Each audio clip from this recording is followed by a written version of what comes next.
Hello, friends, and welcome to The Big Show. My name is Jimmy Smith, the host of the podcast.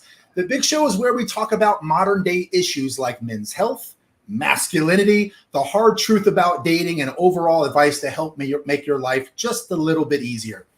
Now, today is a very special episode for me personally because I have the privilege of bringing on someone that many of you guys may already know. If you are a regular watcher of the Dad Talk Today channel, then you know him all too well. Please welcome our special guest today, Eric Carroll. How are you doing, Eric? What's up, guys? Man, it took so long for me to finally get you on the channel, but you're finally here. Yeah, I've been kind of in the background, still working it, still trying to get it going, just not on the camera as much. You're a busy guy. You're always working, doing something. And also here to help me unravel Eric's life story is the man behind PissedOffParent.com, Mr. Sci-Fi himself, and the lover of all things nerd, my buddy Dwayne Ward. I knew I smelled something. Yeah. Actually, who the hell is this guy? Who is he? I don't know. Like inviting anybody on now? Yeah, we could smell Dwayne as soon as he popped on the channel. Yeah. So Eric, after getting to know you, I was really surprised that Dad Talk Today wasn't a lifelong plan of yours. As a matter of fact, a series of letdowns and unfortunate circumstances had to happen first before the inspiration of Dad Talk Today actually took shape. So what I was thinking is before we dive into how and when Dad Talk Today began, let's start with the beginning. Let's start with your upbringing. I'm really curious to know how the story all began.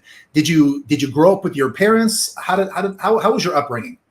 I grew up in a nuclear family, so Mom and Dad stayed together. Son of a preacher. My dad was a preacher. I've grown up in Georgia my whole life, country boy, and yeah, man, it was a good life, growing up. I kind of missed those younger days, to be honest. But yeah, not much to say, man. Growing up in the country, had a great school, everything, and yeah, most of my memories are at church. Yeah, there with my dad. So I didn't know that you were growing up as a preacher's son. I mean, how has growing up in a preacher's household how do they influence your life and your values? So it wasn't just my dad. It was both of my granddads. My mom and dads like were pastors. Generational. Yeah, uncles, cousins came from a family of ministry. It was definitely different because my family was Pentecostal. And so my dad's mom, guys, in her whole life had never cut her hair. There was a thing like a woman's hair is her glory. Right. She had never wore a pair of pants. She didn't wear makeup, anything. Yep. Very, very strict background. And I'm going to tell you, growing up, I thought that was crazy. I'm not going to lie, even though it was my own family, it's like, that's a little crazy. But she said a woman is supposed to, wear stuff that pertains to a woman, and she's not supposed to wear anything that pertains to a man. Yes, growing up, I thought that was crazy until the last couple of years. I've looked back at it a little bit more and like, man, maybe they saw something I didn't. They had it right, yeah.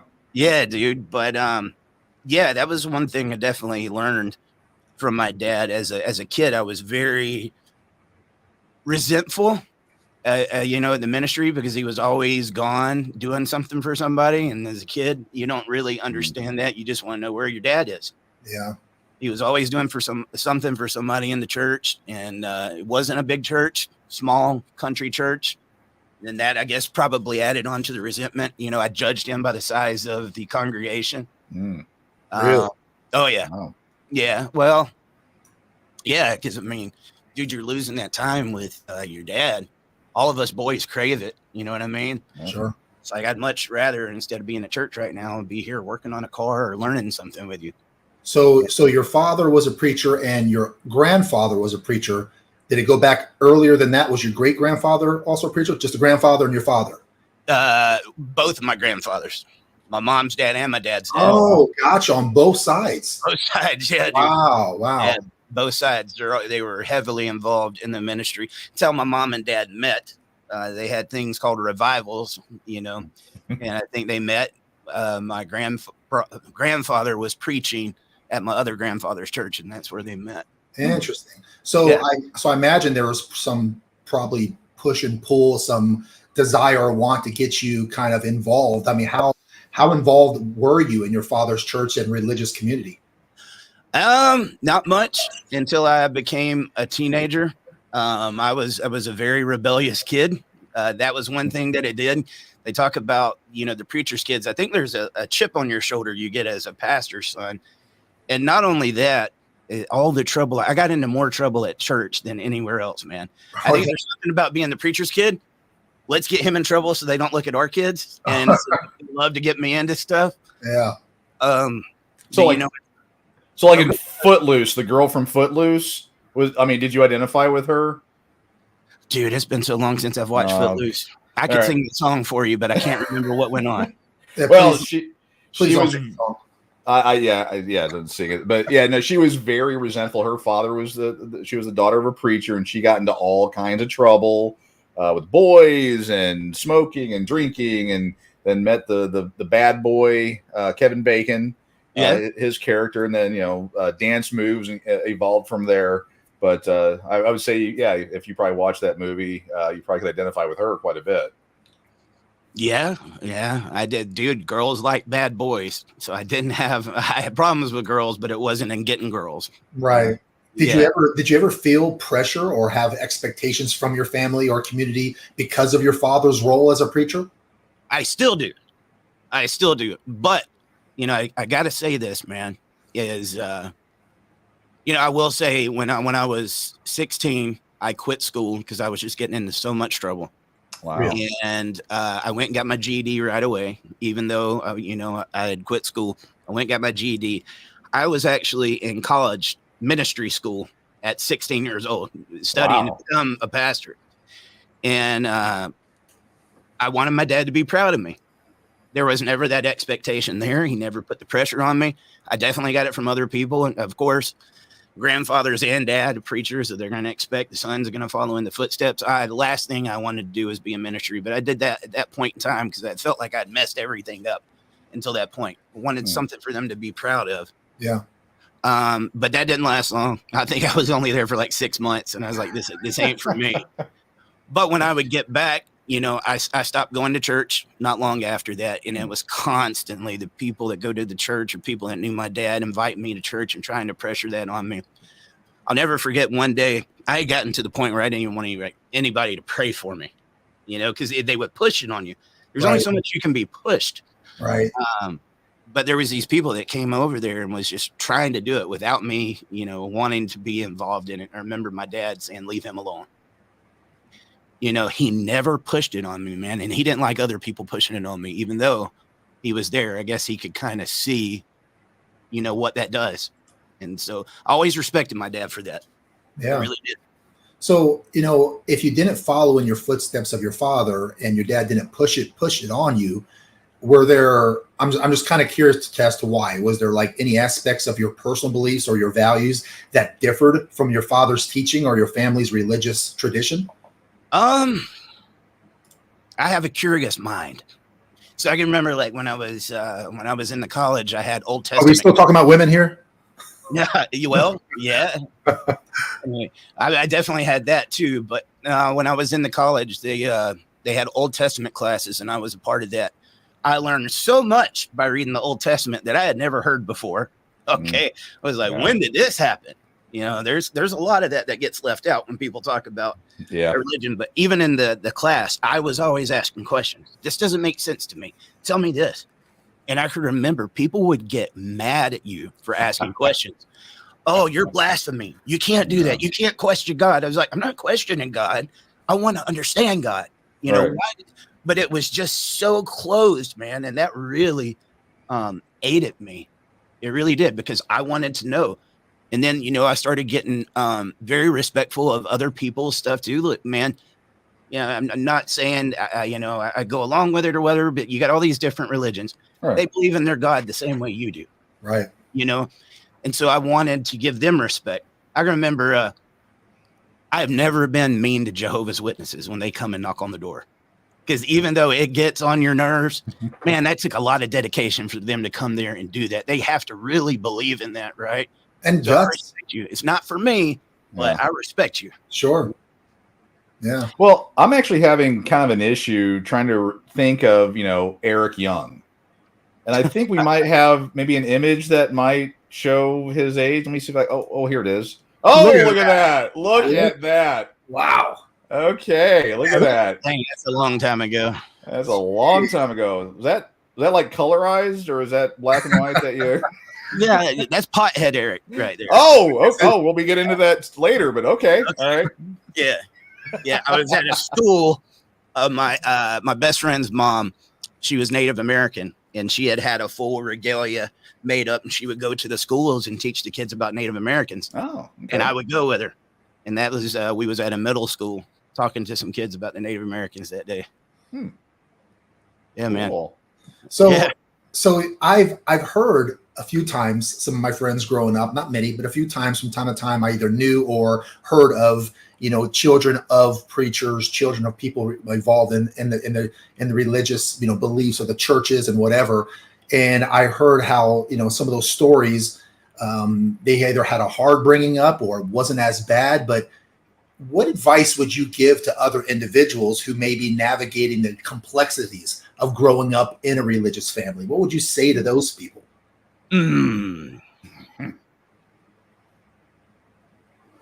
Not to worry about what everybody thinks of you, and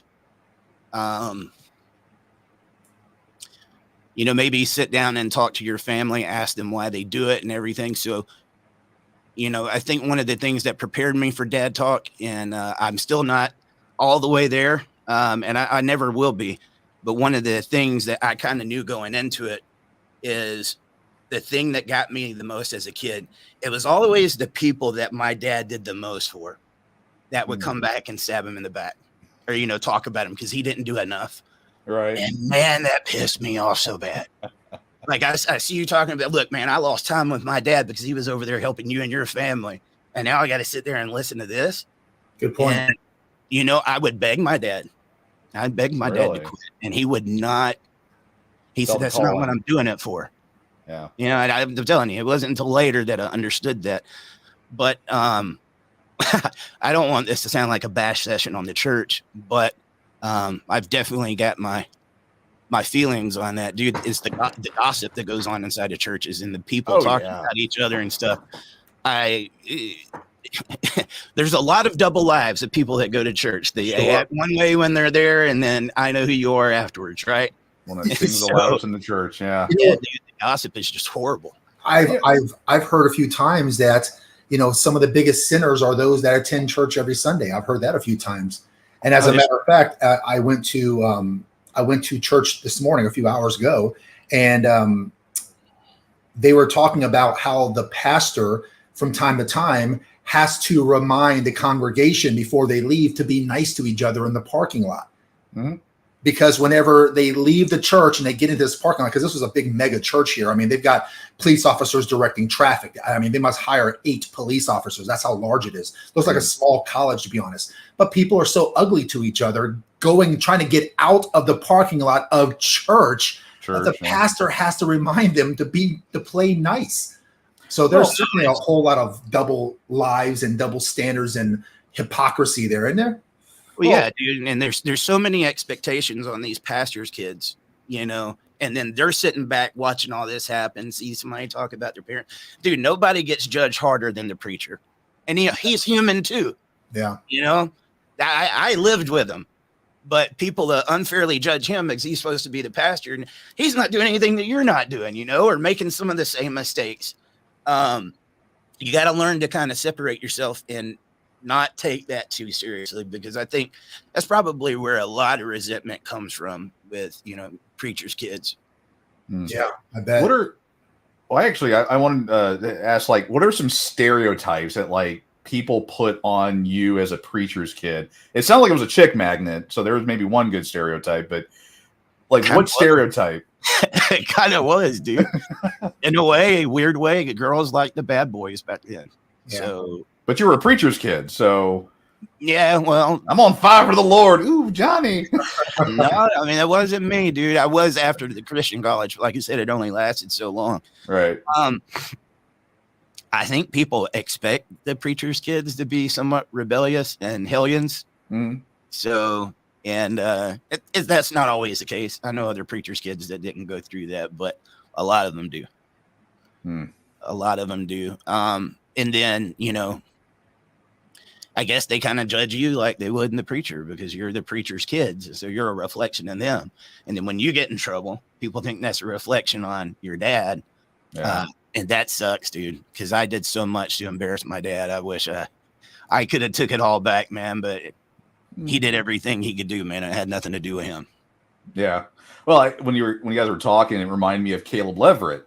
You know, he was a believer, and I would hope he will come back one day, not judge Christians by the number of them. But, you know, and I think a lot of people that tune into this show can empathize with this, as they would go to church and Caleb would go to church on Sunday and see the same people in church singing to Jesus.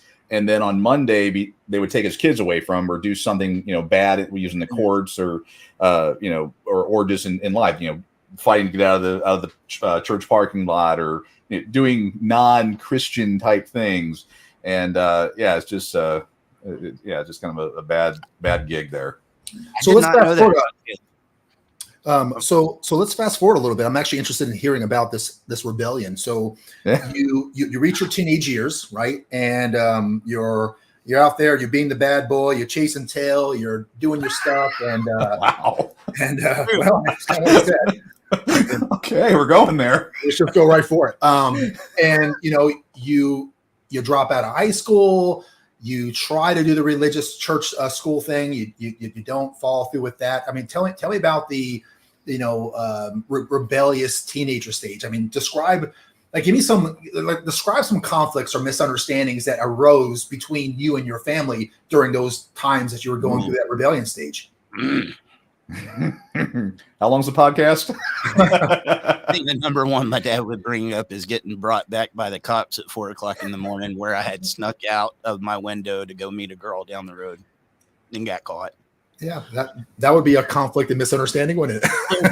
That was one. Yeah, for sure. Prayer time went a little long that night. Well, even before, you know, teenage years, dude, I think I started messing around with cigarettes around 7, 8 years old. Really? And yeah. And I did a pretty good job at hiding it. But, dude, I got most of my cigarettes from the people I went to church with. Wow. So, you know, it's just one of the things. But that was about as far as it went. It was girls and cigarettes until I got out of high school. Then I started experimenting with drinking and some of the other stuff. But girls was probably one of my biggest Achilles heel. I loved them. It's all I thought about. And I think a lot of us guys can probably relate to that. But it's mini Ted Nugent. Yeah, it started early, man. That's, you know, 11, 12 years old. I started noticing the girls' anatomy and everything. I became a very big admirer of it. And it was what I thought about all day long. And that was before the internet. That was before, you know, I mean, now you can turn on the internet and you can see a pair of boobs at snap of a finger. I remember being that age because we're not too different from each other in age. And I remember, you know, like looking under the mattress to try to find one of my parents' Playboy magazines, and you know, looking at the magazine and tearing it out and then folding it up and running to all the neighborhood kids. And I'm like, Jimmy's got a pair of boobs. He's got a torn out of boobs. And we would go into the woods and where no one can see us, and we're like, whoa. Brought up a good story. All right. I got a story too. You just brought up a good story because this sounds so crazy, but my brother can confirm it. All right. With my dad having a country church out in the middle of nowhere, they didn't come and pick up your trash every week. We had to like drive down the road, and there was like a dumpster site that you would throw the trash in. Oh, wow. My brother's 10 years older than me too, by the way. So one night we go, and I heard my brother go, "Oh my God." I go over there. This is no exaggeration, guys. There was a dumpster slap full of nothing but Playboys, and they look brand spanking new. Gold mine, baby. Dude, spanking? Did you say spanking new? 12 years old now, and my brother's got 10 years on me, so he was not going to let me get this, and I was about to go crazy. Like, I've never had an opportunity like this. But there was a man standing next to him that saw it, and he started talking to my brother. And I was like, dude, what am I going to do? He is not going to let me take these things. But there was that center mate or that playmate centerfold. And I ripped it out, folded it up, put it in my back pocket, and I was like, yes, dude. Yeah, baby. Well, no more Sears catalog. I should have cherished that thing, and I should have hit it, because what happened is the next day I thought I was going to take it to school and show off. So next day we have a pep rally. The whole school is in the gym. And I got my buddy sitting beside me. I was like, hey, check this out. And I go to unfold it. Right as the time I get ready to unfold it, I hear my coach go, Eric Carroll. And I started fumbling and trying. He's like, no, bring it here. No. Doing everything I could. Oh, that's Miss June. Dude, I get down there in front of the whole school. He unravels that and does this. He's like, go to the office. I was like, oh my God. So we get to the office and the principal is just going off on me. She was like, where did you get this? I got it in a dumpster. If you're going to keep lying, you're going to get in more trouble. I was like, I promise. I got it in a dumpster. Finally, they called my mom and was telling her the crazy story. My brother heard it. He's like, he's telling the truth. But yeah, I got caught with the centerfold in front of the whole school. Sucks. Oh, Eric Clark says those things will be worth a fortune now. It was worth a fortune to me back then, brother. Oh, yeah. The next time I got one, I kept it in the cooler out in the woods so it wouldn't get rained on. Man, you remember the company called Finger Hut? Oh yeah, yes. And they would send you the books, like a little book, and then you open up an account and you order whatever you want. And man, me and my little brother would take my mom's Finger Hut books, and we'd go to the girl bra section because they're modeling the bras, and that was our pornography back then. It was J.C. Penney for me, brother. J.C. Penney. Yeah. Sears catalog and J.C. Penney. How far we've fallen since then. I mean, even now, dude, if you want to sit down and you're going to the bathroom, you got to do it number 2. You know, we used to have to read the back of cans and see what all the ingredients was. Now they got these doggone cell phones. I'm jealous. I know, man. I know. These kids don't know how well they've got it. So you go from a well-known preacher's son to this rebellious teenager, right? I'm curious to know, like, how did the friendships that you were talking about, the social interactions from the church, how do they influence your decisions? Poorly. I mean, it sounds like they weren't exactly pushing you into the church. They were kind of pushing you away from it. I mean, when the people from the church are the ones actually buying you cigarettes, when they're looking at you and they're kind of pulling you away because the preacher's son is the rebellion bad boy, I mean, it doesn't sound like there was a whole lot of positive energy going your way. I mean, but you tell me, I mean, how did everyone knowing who you were take you from where you were to where the time you were going through? Yeah, I mean, definitely, dude, because there was things I wouldn't have got a hold of. I mean, I had one that would buy my cigarettes, alcohol, and all that. Started at a young teenage age, but when in church, like the perfect person, right? So my parents trusted him, and that was just me. I knew who to go off with to get what I wanted, and I started making poor choices because I had access to things that I wouldn't. I mean, and dude, I think another thing that I've definitely got to explain too. Where I'm from, there was no kids my age. It was nothing but woods. So boring. We didn't have the cell phones. Like a lot of the boredom got me into trouble too, because I wanted to just be anywhere else. We had 4 TV stations, and if you didn't get in your cartoons when they played, you weren't going to get them. So, and I've watched the same VHS tapes, over and over and over. But I just want to say too, my dad had some great people at the church. But I knew the ones that I could get in trouble with, and dude, even the girls that would come to the church. I mean, did you? I mean, was there anything that you wish that your parents would understood better about your perspective? I mean, is there anything they could have done, or like what would you have wanted them to understand more about you? Back then, that was all I would talk about, was like how they didn't understand and how we was on different wavelengths. Now that I've gotten older and can comprehend it, they had a rough upbringing. Well, I don't want to say rough, but they had a very strict upbringing. My dad had never tasted alcohol in his life, and he was in the military. My mom was the same way.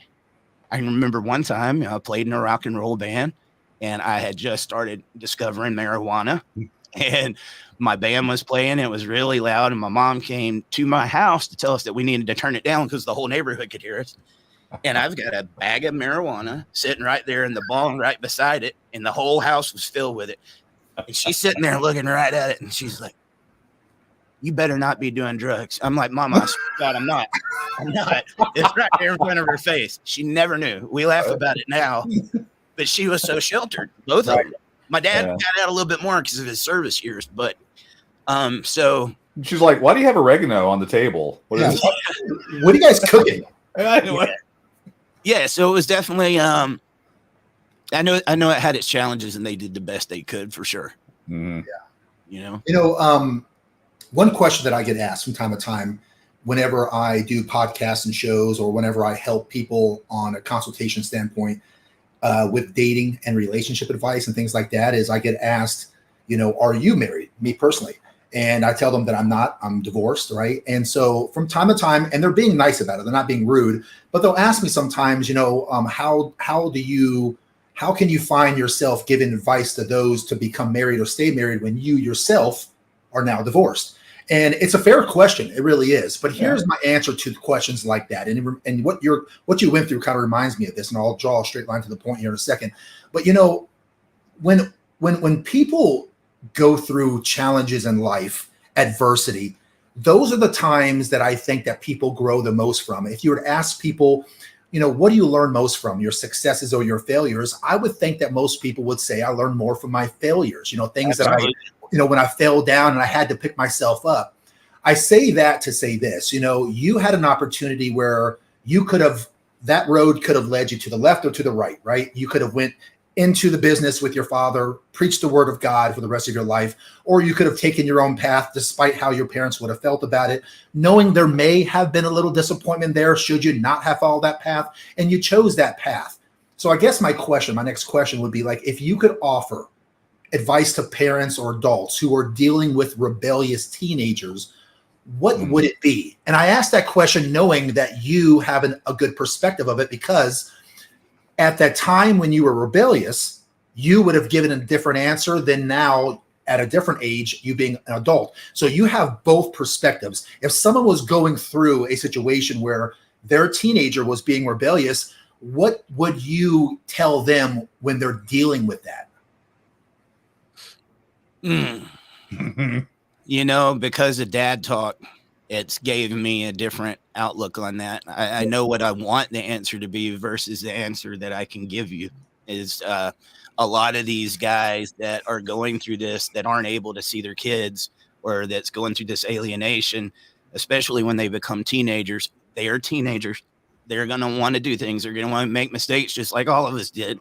Yep. And if they got a parent over there that's saying, hey, you can do it, and you're a dad saying, no, you can't, there's going to be times where, that if you give this answer, it's going to upset your kid and it's going to push them more to the other side. But fellas, you got to remain dad. You hear me? Yes. They might not understand it now, but one day they will. You've got to remain dad. And I found myself in that situation, and it's not easy. It is not easy. At the same time, what was the question again? I had an answer for it.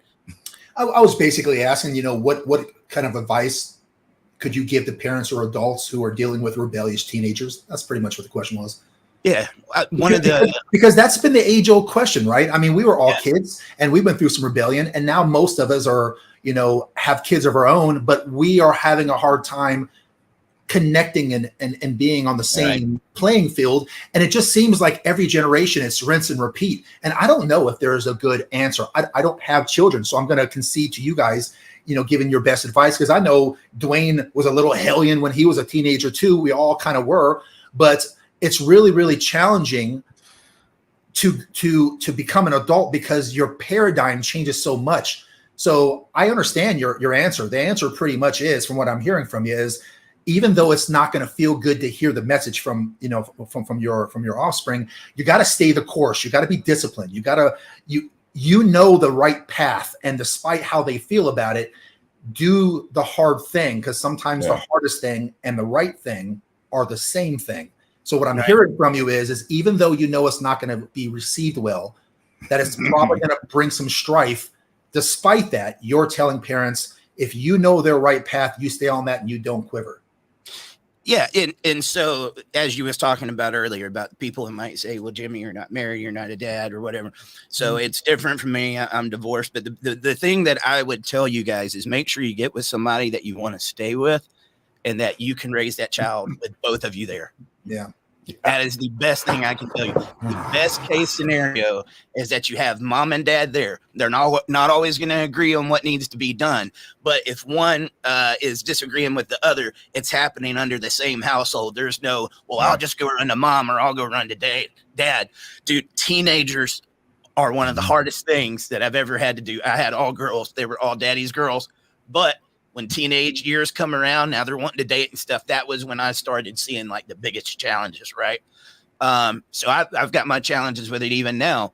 I would say some of the best advice that I had to go to for mentors for me, because I sought out other people to be like, hey, man, tell me what you think, was how old are you? 38. How old's your daughter? 16, 18. You can't expect a 16 or 18-year-old to have the same knowledge as the 38-year-old. Yep. Yeah. They're still learning. They haven't had those years that you have. So sometimes it might make it hard to connect because you're like, baby, I've been through this. I know what happens. They don't. And we are freaking hard-headed. As humans, we are hard-headed. So if they make the mistakes, just make sure that you realize that you made them too, and try to keep that open line of communication. And that's going to be hard, dude. I'm not gonna lie to you. It's not as easy as hopefully I'm not making it sound easy, because it's not. It's just one of those things. You gotta do your best and try to talk as much as you can, and understand that you might not get the results you're looking for right away. So whenever you were a rebellious teenager, you tried a couple different things and it just didn't pan out for whatever reason. At that time of your life, what were your short-term and long-term goals for the future? They were all in the same. I had one thing. I wanted to be a rock star. Oh, yeah? I wanted to be in a rock band, bro. That first picture Dwayne posted, you look like a rock star. Oh, yeah. I was a singer in a band. And, dude, I went after it full force. You could have never told me that I wouldn't be touring and doing something in music right now. That was everything to me. Yeah. And so I think that was another reason that I clashed with the whole ministry thing, because my passion was so hardcore in the music. I started playing guitar when I was around 12 years old. And back then I was playing all the instruments. I was playing guitar, bass, drums, but then I sung in the band. And so what was cool was like when the band would practice, if one of the members couldn't make it, I could sit down and play on that instrument and sing with them. Like we always had that going. And I took it very, very seriously. Yeah. So my understanding, correct me if I'm wrong, is not shortly after you were a teenager, you met a woman who would soon be your first wife, and you got married at a very young age. Is that right? Yeah, I was married at 18. Wow. Yeah. 18. Yeah. I mean, that would be young for our grandfather's standards. It's certainly young for today's standards. My wife was 16. She was 16. Wow. She was 16. I had just turned 18. Well, you were ready. You had all the knowledge you needed in order to be a dad at 18. I mean, come on. Her parents had to sign for us to get married, and they did. And I think I can say, I look back at it now and it makes a little bit more sense to me. So I have two siblings. My brother was 10 years older than me. My sister was 7 years older than me. So while I'm in middle school, they've already grown up. They've got marriages. They've got kids coming through. So now the grandkids are coming in the house, and I'm still in middle school, but now they're getting all the attention. And I always felt separated from them, being the baby, right? And so I think there was a part of me that's like, oh, I'm ready for it too. I wanted to hurry up and kind of get out there and do my own thing. Where'd you meet her at? So my first wife, we actually met at school. I had dated her a couple of times. High school sweethearts. Middle school, high school, we had dated, and then when I got back from the Christian college, I mean, dude, all my friends were still in school. They were just about to graduate. I didn't know anybody anymore. I wasn't in school. We didn't have cell phones and all that. So it was just like, it was one of the worst feelings ever. I just went away, came back. I'm lost in what I want to do in life. And all my friends, I don't have their telephone numbers, and I'm not socializing with anybody. I'm back in the woods again. And you're 18. You're in that mental, you think you know something and you don't know anything yet. No, man. And so it was hard. And I was talking to one girl that was friends with her, and we were talking at one point, and she heard I was here, and she called me, and we started dating. And that's how that went. Yeah. Father X is on. What's up, Father X? And he was Father X. He was 16. My father was dumb. When I turned 30, it's amazing how much smarter he got. Yeah. Good point, man. It's usually how it goes too. So let's talk about that first marriage a little bit. Describe like the early stages of that relationship. What were some of the most significant challenges that you faced during the early years of that marriage? Money. Oh, yeah, I bet. Money. I bet. Boom, money. What were you doing for a living back then? When me and her got married, I was working at a grocery store at Ingles. Yeah. I was a stocker, and I worked at like 10 o'clock at night to 8 o'clock in the morning. Oh yeah. So I did that, and then I wasn't there too long. And then I went to installing main water lines with a company around here, ditch digger basically. And yeah, dude, it was hard. My dad had this mobile home not far from where they lived that he allowed us to stay in and helped it get fixed up and everything. Yeah. And it was rough, man. When we first moved in there, we didn't even have plumbing in the house. So, were your parents supportive of the relationship? No. No. Okay. No, I mean, I think they would have been if I would have kind of waited. But I was bound and determined. They're telling me not to do it. That made me want to do it even more. Isn't that crazy? Did they fund the marriage, or did you have to fund it yourself? I think there were several different people, her family and our family, that helped. Yeah. My dad's church, so that definitely helped out. So, I mean, at 19 years old, gosh, I just couldn't imagine being married at 19. I didn't know my head from my ass back then. But how did you manage like the responsibilities of marriage with the personal growth and development of a child? Dude. So the kid, when we had the kid, it was a whole other story. But I was still a kid myself, dude. How old were you when you had your first? 19. Wow, gosh, man. Yeah. And so, and she had always told me she wanted to have kids early. And so me as the husband thought I'm doing what I'm supposed to do. It's kind of crazy, guys. It sounds bad, but I'm just going to be as open and honest as I can. I own my past because it's not who I am now. Sure. Right.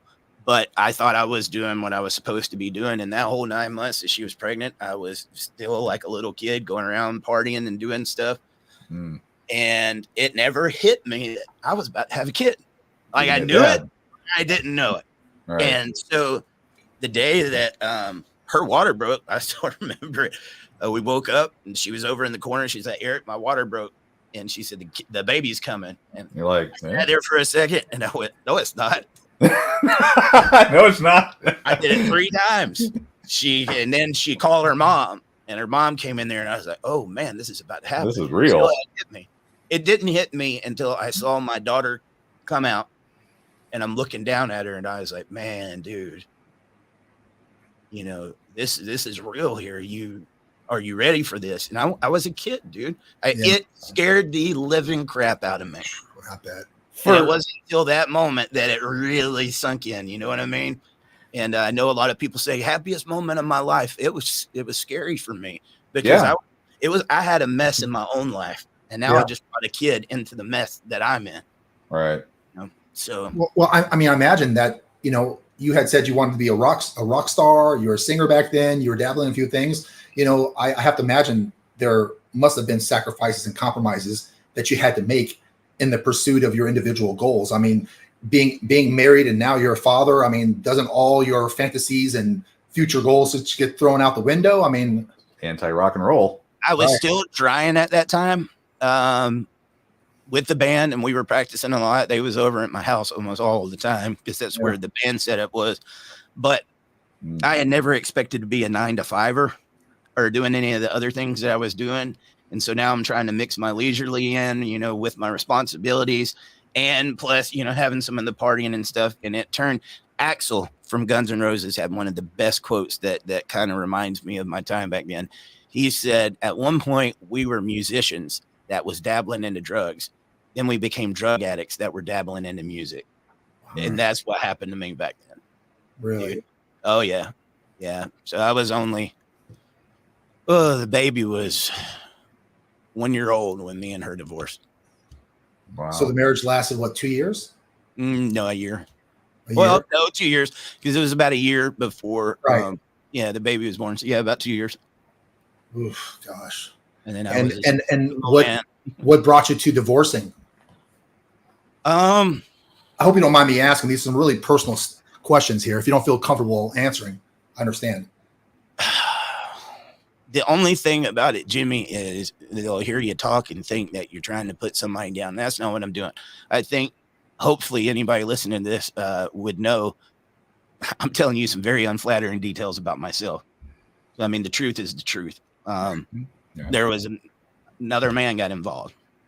And so I found out like the week before Christmas, there was an affair going on, and she took off to be with him. And I had my 1 year old daughter by myself. Wow. What do you think happened with her? I mean, because she said, it sounded like she wanted to get married. She wanted to have lots of kids. And then she had the child. And I mean, speaking as someone that has dealt with similar type of things, something happens with their brains after they have you can call it postpartum depression, you can call it whatever you want to, but something that hypergamous nature, I don't know, what do you think made her decide, hey, I want to, go elsewhere? So, I'll on my part of it, I was, in the band, I was doing a lot of the partying and stuff. No matter how bad my life would be at some points in times, I was the most loyal husband you could ask for. So I just was. That's one thing when it comes to relationships, you don't cheat on people, man. That's one of the most low down, dirty things you can do. Yeah. I wanted to be comfortable. So I guess I was kind of overlooking some of the red flags and stuff. But as far as that, I mean, do you think it was in her mind and the guy didn't matter? Like she's like, look, I've got to cheat, for lack of a better way of saying it, or was it? I mean, you're kind of saying that I wasn't getting my needs met at home, so I went elsewhere. That to me is a cop out, but that people will do to when they don't want to keep staying in the marriage. But do you think she just checked out of it, or was just her nature? I wish I could tell you, dude. Yeah. I tried. Well, we have a special guest coming in now. Tell her yourself. Here she is. A surprise guest. No, man. We were still kids, and so we went from. By the time she had a kid and me, we should have still been in high school. Yeah. So we didn't experience a lot, and we went serious. Not only were we married, we got a kid. Now we got all these responsibilities. So I'm sure. Taking off and doing this was probably a lot more exciting than the excitement factor. Okay. Yeah, there's an excitement factor about it, right? I mean, a lot of these women might say, well, I never did drugs or I never did that, but that's the same kind of thing. When you're going around, you get that rush off of doing that thing that you're not supposed to do, right? And so I wish I could give you a answer on that. Sorry, I saw Jimmy opening his shirt up to show off the and I'm like, let's just show you what the bear can show you. I was just trying to make Eric feel better. So I tell you, there's a saying that I've been hearing a lot over the last 5 to 10 years, and that is that women want the wedding day, but they don't really want to be married. Oh, dude, that's quotable right there. Yeah, man, I like it. Yeah, jot that one down, buddy. And it happens both ways, Jimmy. Yeah, exactly. I'm gonna go ahead and save you the time. You don't have to comment it now. I know, right? As soon as you post that, 1,000 women are gonna go. Men do it too. Oh my god! And they do. But I think there's numbers much more of it on the other side. Even though they'll say the statistics don't. The statistics show it. I was actually, who was it I was watching? They was showing, they was like, it is that way, but most women don't call it cheating because they're in denial. Well, they did a study, and it showed that the same women that say it's always wrong for a man to cheat don't say that it's the same for a woman. That their versions of cheating is different. Yeah, I mean, women are, I before I became an adult and started getting really interested in knowing what the actual facts were. Last week. I'm still working on becoming an adult. Okay, just checking. As my process of becoming an adult is still on continuing. But, right. When I started really looking to the data, statistics, the facts and things like that, I was brought up into thinking that all men cheat. We're all just a bunch of cheaters. We can't be monogamous. We can't be, and women are just victims of it all, man. I mean, they're always going through it. And I tell you, man, and it's not just my involvement with Dad Talk Today over this past, let's call it a year. It's been before that. There are a ton of stories that I've heard from my male friends, my buds, where their chicks have cheated on them. A ton. I mean, looking in the comments section right there. Here it is right here. Nope, sorry, hold on. I mean, there's so many stories of women stepping out of their marriage, but you don't, like, whenever women talk about how they've been cheated on, you don't read the comment section to hear a bunch of men going, well, women cheat on us too. Like, we don't say that kind of stuff. We will just a lot of times just digest it, suck it up and put our head down. Yep. And I tell you, well, they suck it up too, Jimmy. Yeah, they do, don't they? Yeah, they do. They do. Getting in trouble. Yeah. A lot of times they sound childish from all the children they've swallowed. But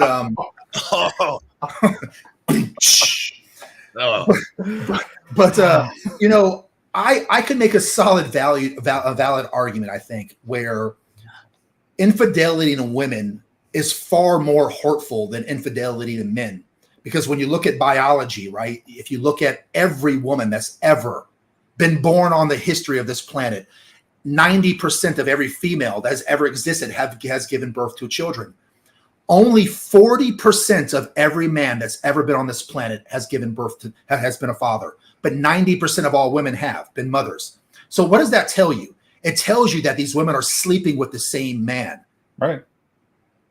I mean, I'm part of that, 60% who hasn't had children. And I know a lot of guys who haven't had children also, but far more women have had children. So it just goes to show you that, women are with these multiple men. They're the ones getting out there and they're sleeping with the Derricks and the Chads and the whoever. And they know that he's already had 3 children from 2 other different women, but they're still choosing these guys. Oscar Meyer. And the word on the street is that all men are cheaters. So when women have to go through this unfortunate events, I'm not saying it doesn't hurt. I'm not saying that. But what I'm saying is that when a woman cheats on a man, you really destroy all that he is. You destroy everything he is, including his reputation. I mean, it breaks these men down, and they don't have anyone. They don't have comment sections to sound off on. They don't have other people they can talk to. Men don't visit therapists. So when this happened to you, how are you able to cope with it? What did you do? Drugs, alcohol. And that's how men tend to cope with it, right? Yeah. That's why men take to the bottle. That's why men fall into depressions. That's why men delete themselves 3 to 5 times more than women delete themselves. They take to the bottle, they take to the pills. Yep. So when did you ever think you were going to get married again after that divorce? No, but it gets bad. This story gets worse. Just keep going. Moving on to number 2. So after you got divorced with your first wife, right? Life has definitely changed for you since then. Did you follow your dreams after that? Did you get right back? And like when you finally picked yourself up from the depths of hell, did you follow your dreams? Were you still a rock star, or were you able to stay in that capacity at least in some way? There was something about I mean, and I got to just, give some credibility behind what you just was saying there, Jimmy. There was something after that happened that took away a part of me that I don't know that I'll ever get back. Yep. I lost a lot of my confidence. I lost my self-esteem, trust, you name it. Yep. And so I went after my dreams still. I remember, the first time I actually got to play was at a Battle of the Bands, like to play to a live audience. And we was competing for a record contract.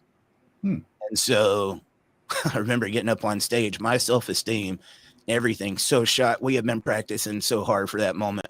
I got up there and my hands just doing this. Like, dude, I had the worst stage fright. You're not good enough. You don't need to be here. This is ridiculous.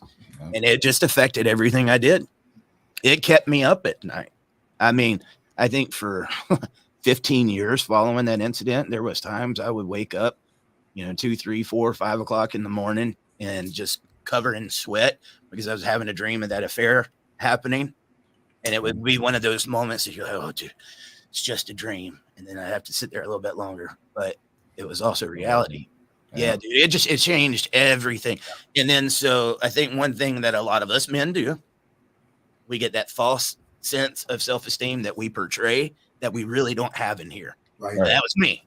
That was my ego. My ego was constantly trying to convince other people that I was worth something that I didn't even believe. Right. I had a fake ego. And so, I honestly think we could have made it, dude. I mean, we could have if the drugs and the alcohol and all this stuff wouldn't have happened. I did some big things in my music career, but it wasn't me as a musician. That comes a little bit later on. But I lost my belief in myself. So whenever the band split up, yep, you now are in a situation in your life where you're raising a daughter. You tried to make it work being in a rock band. That didn't work out. Your confidence, your ego, all shattered, broken. But you still stayed in the entertainment business. You worked as a concert promoter, did you not? Yes. We're skipping over a lot, and I'm okay with skipping it. We're skipping over a lot, but yeah. And is that when your life started taking a better trajectory? Did it take a worse one? I mean, worse. Really? Nah, dude. Like, low self-esteem is a son of a bitch, and not believing in yourself.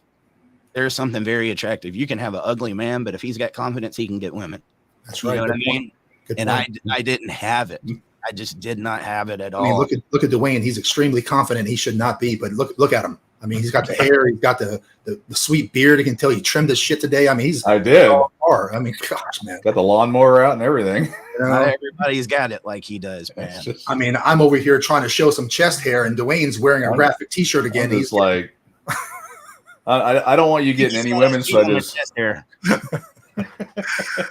So what inspired you to become a concert promoter? So how do you get in that line of work, It was kind of like accident. So I was usually the one promoting the band, and around that time that I went through the divorce, MySpace came out. And for a person with low self-esteem, I love that because now I can talk to somebody without having to be in front of them and stuff like that. But I was promoting the band on there, and I love networking. I always have. I don't know what it is. And I'm good at it. You are. I mean, you guys have seen the politicians and different people and celebrities that have been on Dad Talk. But I started this page called Local Productions. And so I wanted to know all the local bands in the area. And I started telling them, hey, send me your shows that you're playing. Send me your music. I want to promote it. I'll tell everybody about it. Tell them when your shows are. And dude, MySpace was huge for musicians. It had probably more bands on there. Well, you remember you could put the MySpace song on your profile. Put the song on it, yep. It was really geared towards musicians and content creators. Facebook, you should listen to that. Yeah. But so I started doing that, and not long after doing that, my page grew very quickly, and I started having some of the bar owners and stuff write me saying, "Hey, you got any bands I can book?" I had never really thought about that. I was like, "Yeah, I do." And so we got so popular, guys, and I kept saying, people were begging us to do shows and stuff. that I started a battle of the bands back in 2007. And I had 5 bands a night booked every Friday and Saturday. Sometimes it would be other. I booked 150 bands to compete in that thing. Wow. Damn. In my local area. And it went on for over a year before we got to a winner. But by the time I did that, it made kind of a splash. And I started having other bar owners ask me. I had one that had just lost a promoter. So he was trying to rebrand his club. He called me up and he wanted me to be the full-time booker. And I was like, okay, here's my next step in it. And I got to meet other musicians, got to network, and I kept the club booked and I kept it running.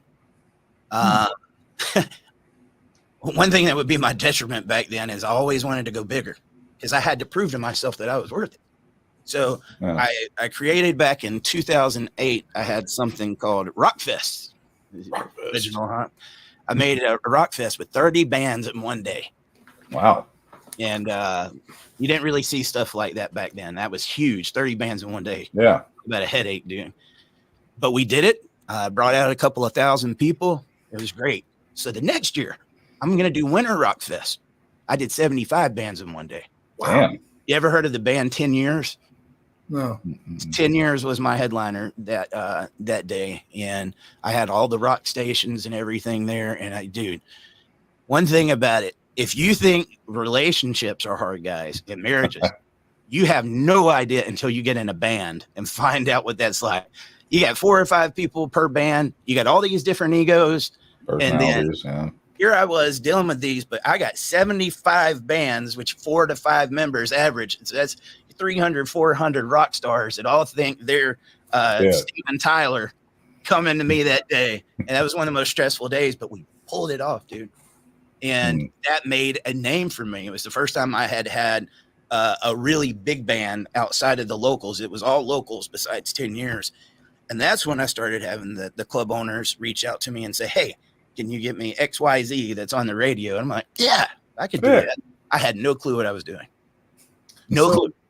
So your life definitely took a different trajectory. I mean, yeah. As I'm adding up the years, I mean, there was a number of years that you did that. So you went essentially from stocking shelves at a Ingles to becoming a well-known concert promoter or band promoter. You're now making more money than you've ever made in your entire life. You are a semi-celebrity. All the big names are going through your phone. You're networking, you're shaking hands, you're kissing babies. I mean, you got club owners, you got venue people, all these people are funneled into Eric Carroll, and you had to have been feeling much better. You had to have been happy that you're making money. Where does this story, whenever I first asked you about the concert promoter, I could see it in your face. You didn't really want to go down this road. I have to ask the tough questions. Where does this thing turn south? Because it seems like it's going really, really well. Why did you want to avoid talking about this? What happened? Okay, so you're going to the part that we missed. After I got the divorce, I'm single for about a year. I met another woman, and I told you about my teenage years. I had dated and slept around and stuff like that in my teenage years, to the point that when I did get married, even though it wasn't the perfect marriage, I like being settled down. I wanted somebody to be there and to help. I'm raising I got full custody back then of a 1-year-old daughter. Wow. Okay. And so now I'm raising her, and I'm still a kid. So I really wanted somebody to do that with. And I found a girl. We was talking MySpace. Me and her got together. Within a month, she was pregnant. Wow. And by the following month, we realized we were oil and water, buddy. We didn't mix. Oh, yeah. So, me and her split up, and then we didn't even talk after that. I mean, that's how bad we kind of blew up at each other. And then several months later, I ended up, this is the crap I put myself through for other guys. Okay. I had a buddy one night, his girlfriend had broke up with him, and he loved her, dude. And he was so sad that he didn't have a license because he had been in prison and stuff. And he started begging me to, man, get me out of the house, take me to a bar or something. I was like, dude, I do not want to leave. But he finally kept begging me. I felt sorry for him. We went to a bar. And that night, I didn't think I was that bad. I had maybe like 6 beers. And on the way home, I got pulled over in my dad's car, who had never drank. and got a DUI. Mm. And the people that I thought was my friends that I did this for, even though I didn't want to do it, I didn't know it. They were drinking beer in there. And when the cop went to get me out, shoved their full beers up under my seat. And so not only do I go to jail, Broke bro code, but my dad, who's never drank, has to go get his car and out of the impound. beer spilled all over it. And so, that was when I could have took the DUI, knowing that I had disappointed my dad, dude. That's the big one. It was a bad moment. So now I lose my license. So I'm here. I got my daughter. I've lost my license, and the baby, her mama started coming back around, the one that had ran off. Yeah. And she started making passes and stuff at me, and I was very cold. I hate you. Don't message me anymore and anything. Then I started getting some of the pokes from my family, like put your family back together. I'm like, no, you've already seen what happened. I was completely against it, but dude, you're talking about the first wife. Yeah. Okay. Yeah, it got to a point where it got so low. I invited her over to watch a movie one night. There we go. Yeah, kept begging. Netflix. That was it, dude. Netflix and chill. Yeah. I was gonna say Netflix. Yeah. And I saw how happy it made my daughter. I had actually kind of planned to dump her like she did me and just get a little bit of retribution. But when I saw the look on my daughter's face, I realized how serious it was, man. And I couldn't do it. And so me and her got back together and got remarried. And so during that, his face is frozen. Dude, I have never said anything else from the beginning. When I get on here and I tell these guys about not being blue pilled and the stuff, that I was number one blue pill. Oh, buddy. Yeah.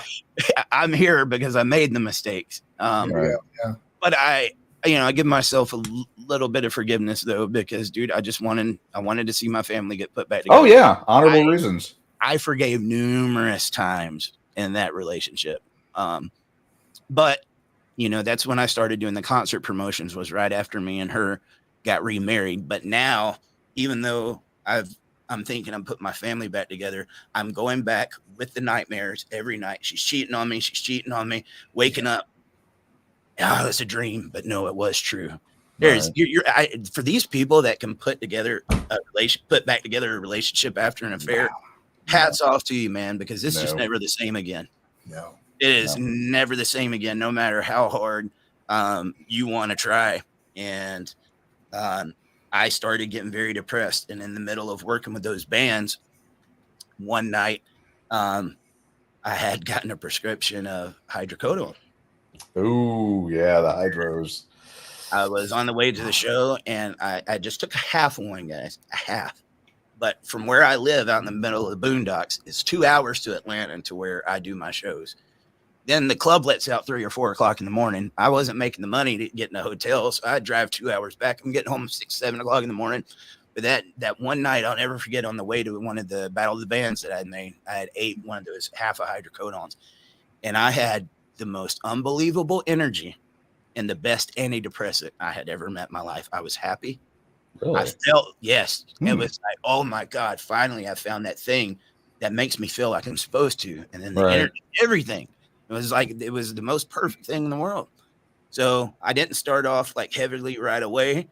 Each weekend as I would go to take the bands, just take a half. And I started noticing half's not working anymore. One. It got to the point, man, half turned into one turned into two turned into four turned into 16. I got up to 60 Percocets a day, dude. 10 milligrams. Oh, how many? 60. 60. In one day. Yeah. $5 and $6 a piece, dude. The preacher's son that never, even though like I got in trouble and stuff, the one thing that I always frowned upon was drugs. You could have never told me I would have touched anything, but dude, it was just like the perfect cocktail of things happening. Yeah. That some people without these problems, I know people that get, Percocet and different stuff all the time for like toothache, and they're like, man, they'll take it one day. I don't like that. Get it away from me. But for somebody that's got these types of issues, it just clings to you, dude. And when it got me, it got me. And I tell you, that's some of the most dangerous stuff on the face of this earth is opiates, which I know Netflix just had a documentary that came out with Painkiller that shows about the people who made it. They knew it did this to people. which is sad. They knew that it was the most addictive thing on the face of this earth, and they put it out there to make money. So how did your addiction impact your life, your relationships, and your I got away with it for a very long time, even though, like, you know, and I was a heavy drinker, dude, back then. Like I said 60 Percocets. That's not counting the half a gallon of Jim Beam that I would chase it down with. You're just I did drink. And that's why, like, I go out now and every once in a while somebody like, Eric, man, have a beer with us, have a shot. And I'm like, no. Yeah. It's like, you don't want to open that up because it just it was there, dude. I if I did it now, I would go back to that same guy, like the problems in my head. Right. And so I don't mess with it. But back then, you know, I could, even though I had drank that half gallon and popped those pills, you'd barely know it, dude. I kept myself together. I wasn't a blackout. I didn't want to fight. I was happy. Right. And I could just, I've always been able to handle it. Took all the pain away. But as it got up into, you know, past 30 a day, getting up into the 60 and stuff, my life was waking up every day just to get over the sickness. And I became a slave to the medicine. And that became my life. Then I started having to go get some for other people so I could get mine just to get over that feeling. And it really did. My life was about that, and it sucked. And after getting away with it for a few years, I was to go get some pills. One thing I will say my ex-wife did, this is the one time that, you know, she did something, you know, commendable. She did more than one time. I don't want to say it like that. But one thing, like I will say, out of all the, you know, bad that I'll be talking about, she texted me right before I was about to get him, and she's like, I know what you're doing. And I was like, I didn't say nothing back. And she took a picture. She had found one of my pill bottles that I had my stash in. And she was like, you know, please talk to me. And when I got back home, she threw them at me. She's like, this is what you're looking for, aren't you? And I just kept trying to play it off. But finally it got to the point, it was like, I'm going to own up to it because I want to be done with this. And I did. It was a very shameful thing. She was good. Went to a doctor, and I got what's called Suboxone, which it doesn't do anything to you except keeping you from getting dope sick. Right. It kind of gives you back your life. But the downside to that is the next day, if you don't take that, you get just as sick. Right. So it's trading just one for another. And it was very expensive. It was almost as expensive as the street stuff. At least I'm getting that to get my life going again. Yeah. And I sobered up for about a month, and a lot of addicts do this. I had myself convinced I had this thing whooped. I don't need that anymore. I'm not an addict. And then one night, it's just that, dude, one of the biggest things about addicts is always negotiating. You can do you can do one, you can do two, like, and it was one of those nights I was bored and playing video games. Like, man, just go get you some more tabs. It's not gonna hurt, you know. It's you know. And I sat there and pondered on it all day, and I went got one, and then the next day, man, you could do that again. And I relapsed, and I think it's very common. People do have the relapses, and a lot of people have been relapsing for a very long time. But I got into it pretty bad, and like I said, I could hide it, but I was just miserable, dude. And that was about the time that my third daughter was born. And I'll never forget going to the hospital and her getting in my arms and looking down at her, and I just started crying. And I was pretty macho, man. I didn't cry about shit like that, you know, but that day I had the tears going down. I was like, you son of a bitch, man. Like, you are her dad. And was that your wake-up call? That was it. Well, yes, it was around the time of the wake-up call, dude. You got to hit rock bottom. You know, and I feel sorry for anybody that has family members or somebody that is in this, because there's nothing you can say or do. Yeah. They have to want it themselves. I had to want it myself. And, you know, you have to hit your rock bottom. Some people's rock bottom is being dead. 6 foot under. Mine wasn't. But I hit my rock bottom, you know, not long after that. And yeah, dude, after my third daughter was born, it was what made me. And I've been clean for 13 years now. Going on. All right.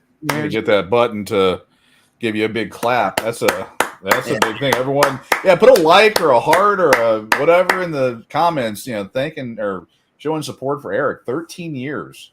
Yeah, I know probably it's more like 13, 14, but that was also the end of my music career, my music promotions. I bet. Yeah.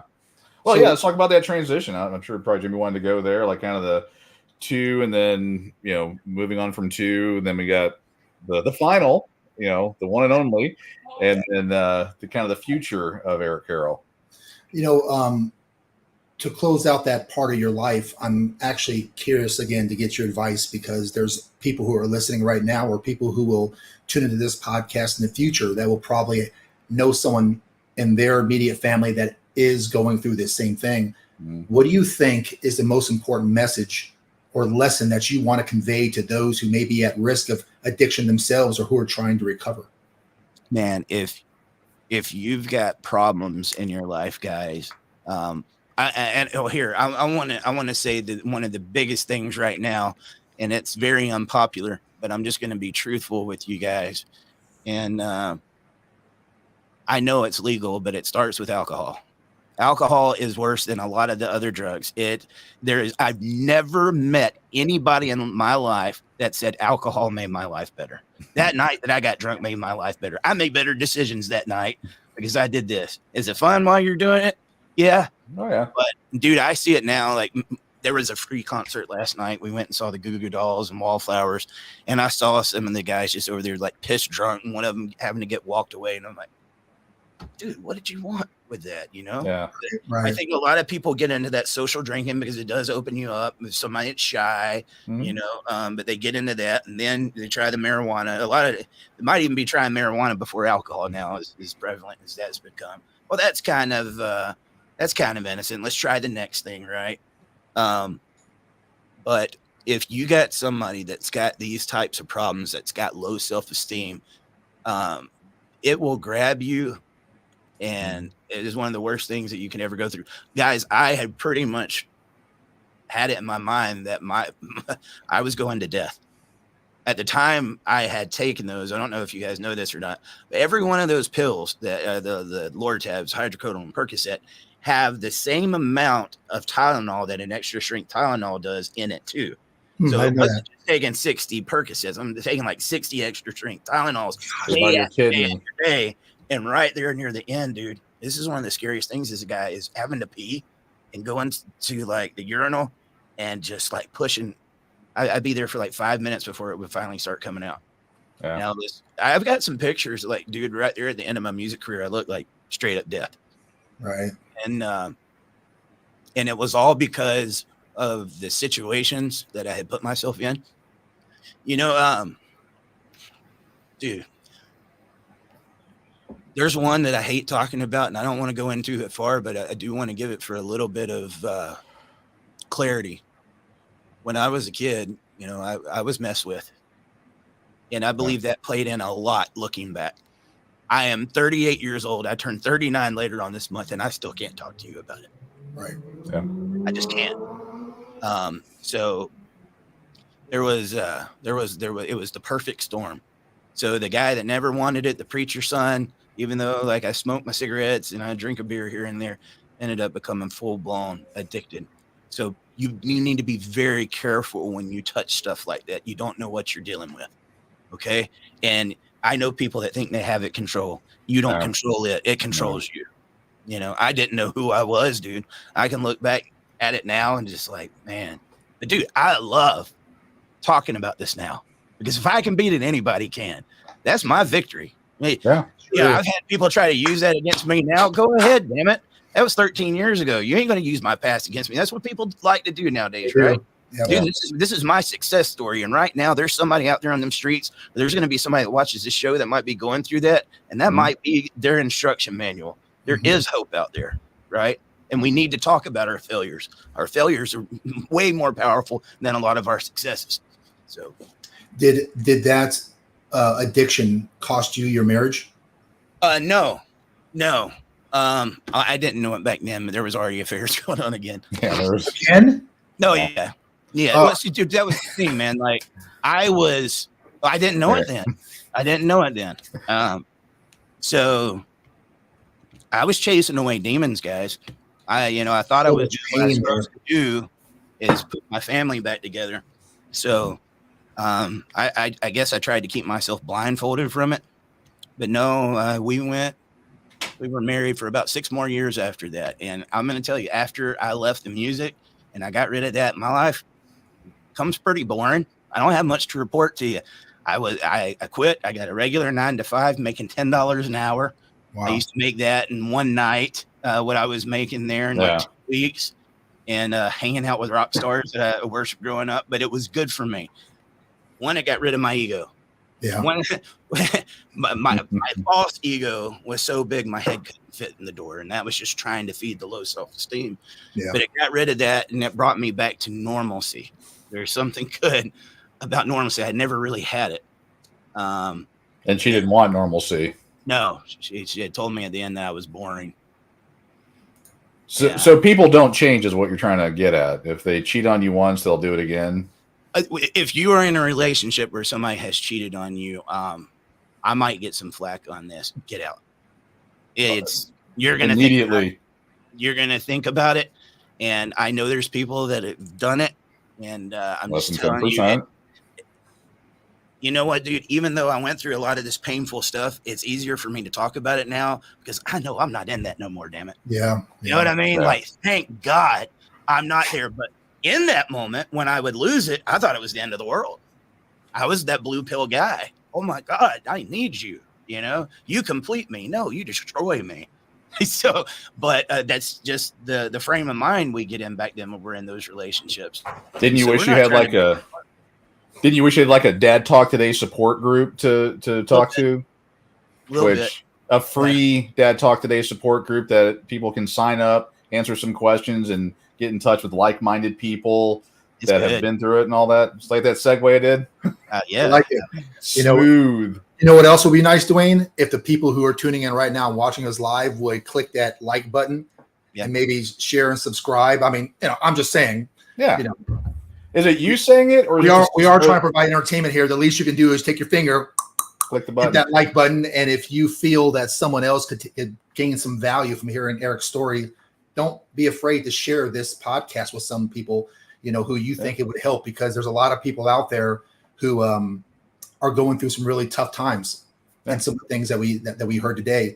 And I tell you, man, I mean, it kind of sounds like you had a pretty good upbringing. And then, you kind of did your own rogue type of lifestyle, and you got married a little younger than you probably should have. And you probably, it sounds like you had some children, probably a little at a time in your life where you might not have been ready to have children. But there was some wins there for sure. But there was a whole lot of spiraling down that you did. Walk us through how the transition happened from all that tragedy to you starting the Dad Talk Today channel. How did that even come about? Just when I thought I had straightened my life out, I had 6 years of what I thought was normal. And so you want to talk about dark moments, guys. Those dark moments are what made me, but there is moments that I never thought I was going to make it out of. I thought the pain pill addiction was bad. But one day I went and got at this point, I put myself through CDL school while I was working another full-time job. I got the CDL, and right away, one of the jobs that people think pay really good, UPS, right out of school, they said, hey, we'll hire you. But before you get a truck route, making like $30 an hour, before you get that, you have to start off and pay your dues by working on the dock loading trucks. Yeah. And I was like, I'm already working a 10-hour day. But they hired me on. They said, dude, it won't take you no time. So after I get my CDL, I'm working these 2 jobs. I'm working 10 hours at the first job, driving 30 minutes to it. When I would get off, I had to drive 30 minutes to the next one. Would work 6 or 7 hours, and then had to drive an hour home because that was in Alabama. Dude, I was leaving at 5:30 in the morning and getting home around midnight every night, eating supper at midnight, and my weekends was just me sleeping because I wasn't getting no sleep during the week. And that time that they said it was just going to be a little bit of time, a year later, I was still doing it. Yeah. And I was just, dude, it got to the point. It was like, I can't do this. And I had saw a friend from back when I was in the music promotions, and he had started working for like a dairy, a truck driver for a dairy. And he got me on, and I was making pretty decent money for the first time in that normal life, and was proud, man. I had overcame a lot. you know. I was working a lot of hours and stuff there too, but one day my nieces and nephews were almost just like my own kids, and they stayed with me and played with Uncle Eric all the time. And my nephew, I only had one. He was the only boy out of all the grandkids. It was all girls. I spent a lot of time with him, and I was playing basketball with him one day. And from all that work, getting on the forklifts and all that other stuff, I had noticed like my knee was hurting. Like I was starting to get really bad pains in my knees. But we're outside playing basketball one day, and I was kicking his butt, you know. I was kicking his butt, but I went to go do a layup, guys. And I'll never forget this. It makes me shiver just thinking about it. And I went to push up. My leg completely bent over, and it said, "Pop." And, dude, I fell on the ground. And it was one of the scariest moments ever. And this is like, dude, this is what connects me with these guys at Dad Talk. Here I am, all this pain, all this other stuff that's going on. One of the first thoughts that goes through my head, dude, is you're not going to be able to provide for your family. You can't go to work tomorrow. That was what I was sitting there thinking. Like, oh my God, I don't want to call my boss. But I thought my leg had broke. I honestly did. I thought my leg had broke. And I went to stand up. That was one of the moments, though, I knew something was going on, because my whole family was there, and they're all standing over the top of me because I couldn't stand, and they're crying. Like just about every one of them seeing that happen to me was crying.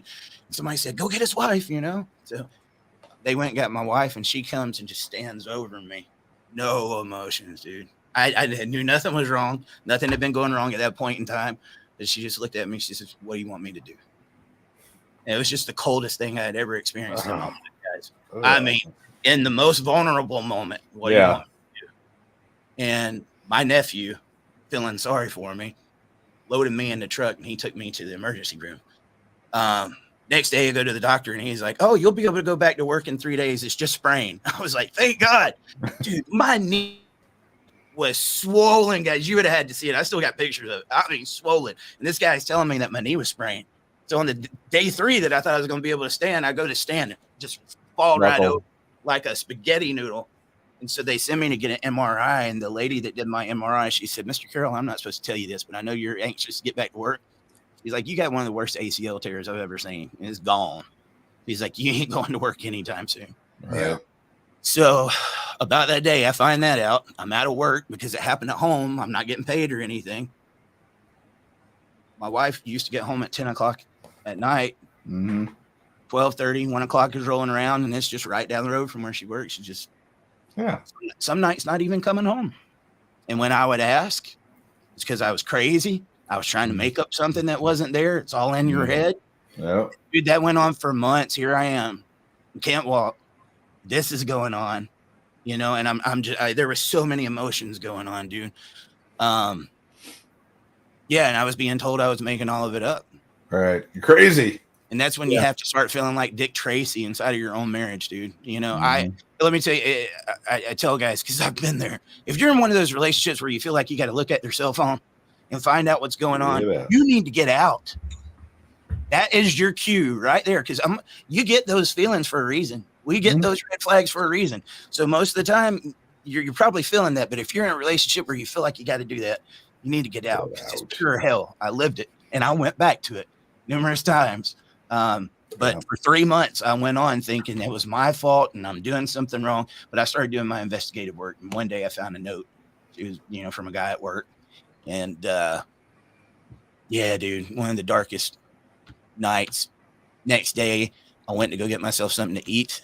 And my card got declined. And I had just got paid that day. And somebody had stole my banking account in Florida and had just completely wiped it out. Jimmy? Wasn't me. Well, I would never cheat on you, Eric. Listen, here you go. Can't walk. Finding out about an affair. So my family's about to break up. Losing my money. Everything that could have happened, guys, happened in that period of time. It doesn't just happen one thing at a time. And it's those moments that really get guys up here saying, I don't even know if I want to be on this earth anymore. Right. Those days, I didn't know how I put my feet outside the bed. Right. But I made it, dude. And what men do. We ended up getting divorced. And just like the first time I got divorced, now I got 3 kids. two of them is living with me in the house, and I want to have somebody with me. I had this girl that I went to school with, and we never really close or anything, but me and her have been talking. She had been getting me through it, and same thing as the last time. Got together hot and fast. She's pregnant within like 3 months, and yeah, I don't even want to get into that part. It just goes down a black hole. But it leads me to where I'm at with dad talk after my last child was born. Me and her mom had broke up. About a year later, I met my current wife. And I've had the best years of my life as far as relationships have been so far. And it's, I thank God for it, man, because it's what I had always wanted. And here I go. So now I got to, I went to 2 family law attorneys about getting my kid. The first one told me it was cheaper to keep her. His advice was to get back with her. It's like, no lie, dude. I paid money to consult with this guy that's telling me to get back with it. I go to the next attorney. He said he's got the best case he had ever heard, but he needed $10,000 on retainer just to get started. Right. And so now I'm, single dad, got kids in the house, and I didn't have $10,000. Trying to get back to work. Yeah. I met Tina, and about that time, I messed my ACL back up again. I was at work. The first time I just did like physical therapy for like 3 or 4 months.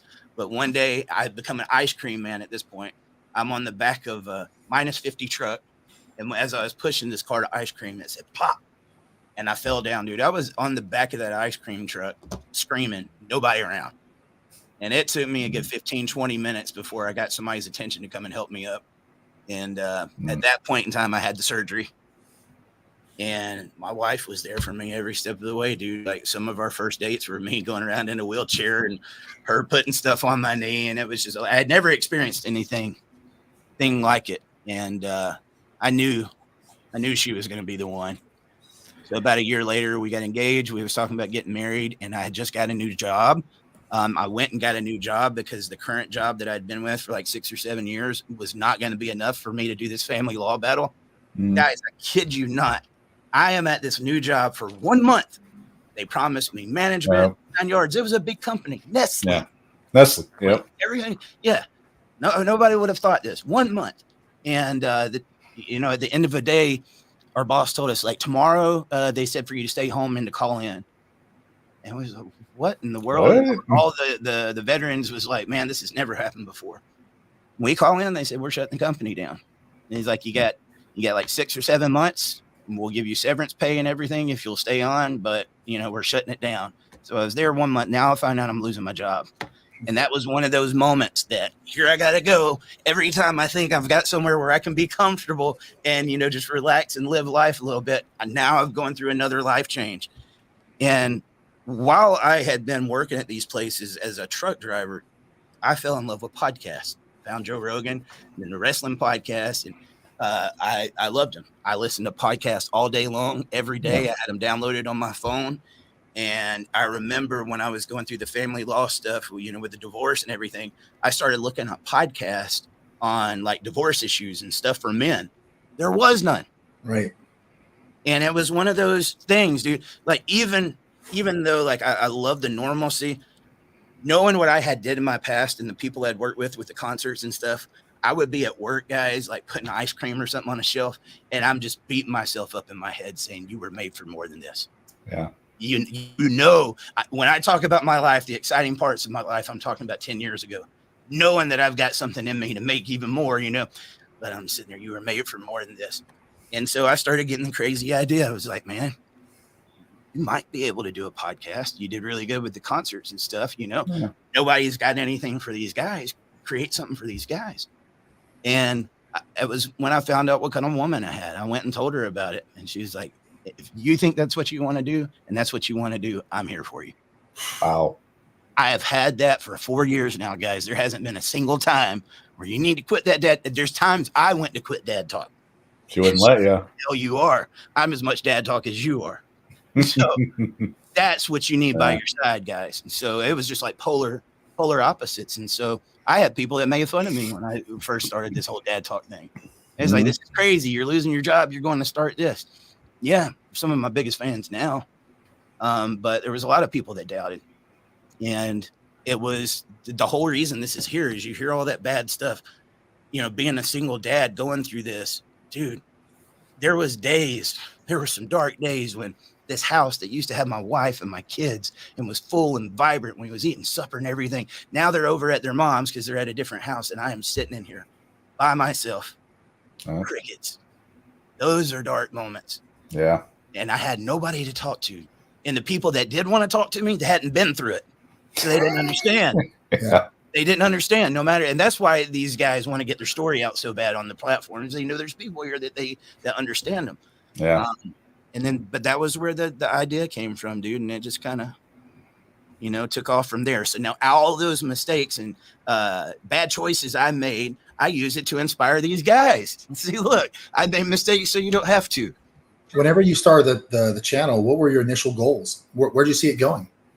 So I honestly thought it was going to be like the dad's version of Joe Rogan. So I was going to talk about all kinds of things, but my main goal was to bring up like parental alienation and like family law issues, right, and make sure I could put a spotlight on that, because in my own world, like I think a lot of these guys do, every day I'm going to get several messages. You got to hear my family law story. It'll blow your mind. It's the biggest story. I'm like, dude, your story is like every other guy, and there's one on every street corner. But in my mind, because I was in my own little world back then, it was like, this probably isn't that big of a subject. So I'm going to talk about all kinds of things. First episode was on parental alienation. The second episode I had on Dr. Sean Baker, who had just recently been on Joe Rogan. He's the inventor of the carnivore diet. And so I was really big. And when I do diet, that's the diet that I go on. But while that episode was playing, I had several people, messaging in. It's like, you're supposed to be talking about parental alienation. What are you doing talking about this? And it pissed me off. Like, one thing bad about this community, they think they can tell you what to do. Yeah. Okay. It was one of those that I did sit back and say, they need this. Yeah. It pissed me off at first, but I was like, there's a need for this. And so that's when I kind of pulled out of talking about all these subjects and really focused on family law and men's issues. So yeah, man, I never would have thought in a million years the guy that wanted to be in a rock band would be doing a podcast about father's issues. So many people have the dream of starting podcasts. It seems, as a matter of fact, I remember listening to some sort of questionnaire, and they asked the younger generation, what do you want to be when they grow up? And in the top 5 was like a social media influencer, podcast of some sort. It's becoming very, very popular. And when you have something that's become very popular, it's really hard to separate yourself from the rest of the crowd. So what was the turning point whenever you actually realized that your page was starting to gain some traction? Well, because it was the only one of its kind, really. I mean, there was different organizations and stuff out there, but I think we were pretty revolutionary on the podcast side of it. Before I released my first episode, I had 10,000 followers. But you got to remember too, back in the day when I was booking the bands, it's not all about the bands you book. It's about butts in the seats. If you don't have butts in the seats, you're not making money. Right. You've got to learn how to promote. I don't care what it is you do in this life. I've turned I used to have bands come to me all the time, man, like, tell us how we have to make it. I'm like, okay, I want you to stop playing music for a while and learn how to promote and put on shows. And they would get pissed. If you can't get over yourself, nobody else can. You got to learn to promote yourself and show people you believe in it and get the word out. So I had that from the music days, and using memes and the different stuff that's on social media. We did a really good job at growing very quick, man. Yeah. First episode, 10,000 followers. And I knew then with the amount of guys that was writing in saying that's what they had went through, I was like, oh God, dude, this is bigger than I ever knew. Lightning rod. Alienation was like 0.00001% of the population over here. And then I started seeing all these people actually quoting parental alienation and stuff to me, because even I didn't know about it. I started reading about it and just thought it was just, had like a cult following or whatever. But yeah, man, it was crazy. I noticed that your page does a lot of posting memes and stories, things like that. Was there ever a posting that went viral? Oh God, yeah, dude. It's really in the earlier days of Dad Talk, you like understanding social media, like people see how many followers we got and then seeing the view counter. Guys, the bigger you get, the less they take down your reach. But I had posts that had like hundreds of thousands of likes and shares and stuff on there. As far as, and that dude, we had that all the time, almost on a daily basis with dad talk, and we still do, you know, just not long ago on Instagram. It used to be Facebook, but Instagram is doing way better than the Facebook is right now. But the first story that I had telling somebody's story that went viral was Jonathan Vanderhagen. Mm-hmm. And it was a guy I'd never met. And that's when I realized I had a little bit more influence than I noticed I did, because here I am, still a new podcast, and I'm reading up about this father whose kid died. And after the kid died, he started speaking up about it on social media. And because he was speaking up about it, the judge had him put in jail for like threatening messages, and there was nothing threatening about what Jonathan was saying. So they got the picture of his mugshot and everything on the show, and I'm reading the story, and I'm like, dude, my heart is bleeding for this guy. And like, I wanted to talk to him so bad to let him know, like, we do have a community here. I just found him myself. And so I made this post. I'm not going to lie to you. I didn't think it was going to work, but I was going to try. I made this post with Jonathan's picture, told a little bit about his story, and said, guys, anybody that knows Jonathan, get him to get in touch with me. I want him on Dad Talk, and let him know we're here for him. Dude, within like an hour, his family was tagging that, and it went viral. And I was talking to Jonathan in jail through other people. And so he knew he had people on the outside that was pulling for him and getting his story out. And then when Jonathan got out of jail, he came on. He actually beat that judge. You know, it was a good thing. He proved that it was BS, and he beat that judge. One of the only guys I know to beat a judge. There was no consequences for it, but except for embarrassment. Yeah. But that was, 4 years ago. I think yesterday I was on the phone with Jonathan for about 2 or 3 hours. We still talk. I've met some amazing people. He's one of my buddies. That story's got a very big place in my heart. And then after that, Brian Adams, and then you got the John Mass, and these stories started coming in. And I guess the hardest part for me with this is, I might be getting ahead of you on that, but it's just been separating myself from these when they happen. Takes a lot out of you. Oh, dude, I'm a dad that was going through his own problems. And so now I'm saying, hey, I want to help you with yours. I want to be there for you. I want to be a listening ear.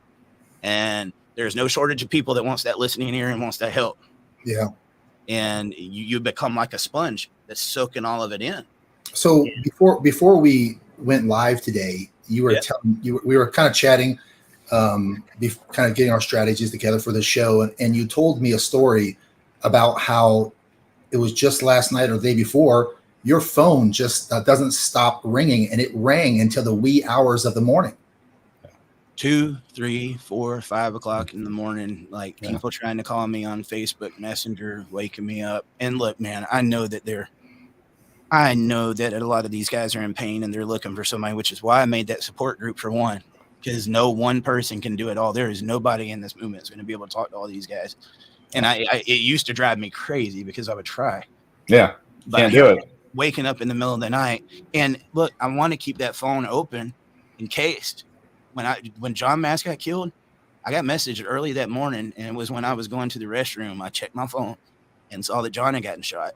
So I need different means of communication for a reason. There's people that any little thing that goes on in their life, they think it's supposed to be on Dad Talk. And because it's family law related, Eric's got to be, speaking on it, or he's a fake, or he don't care about me.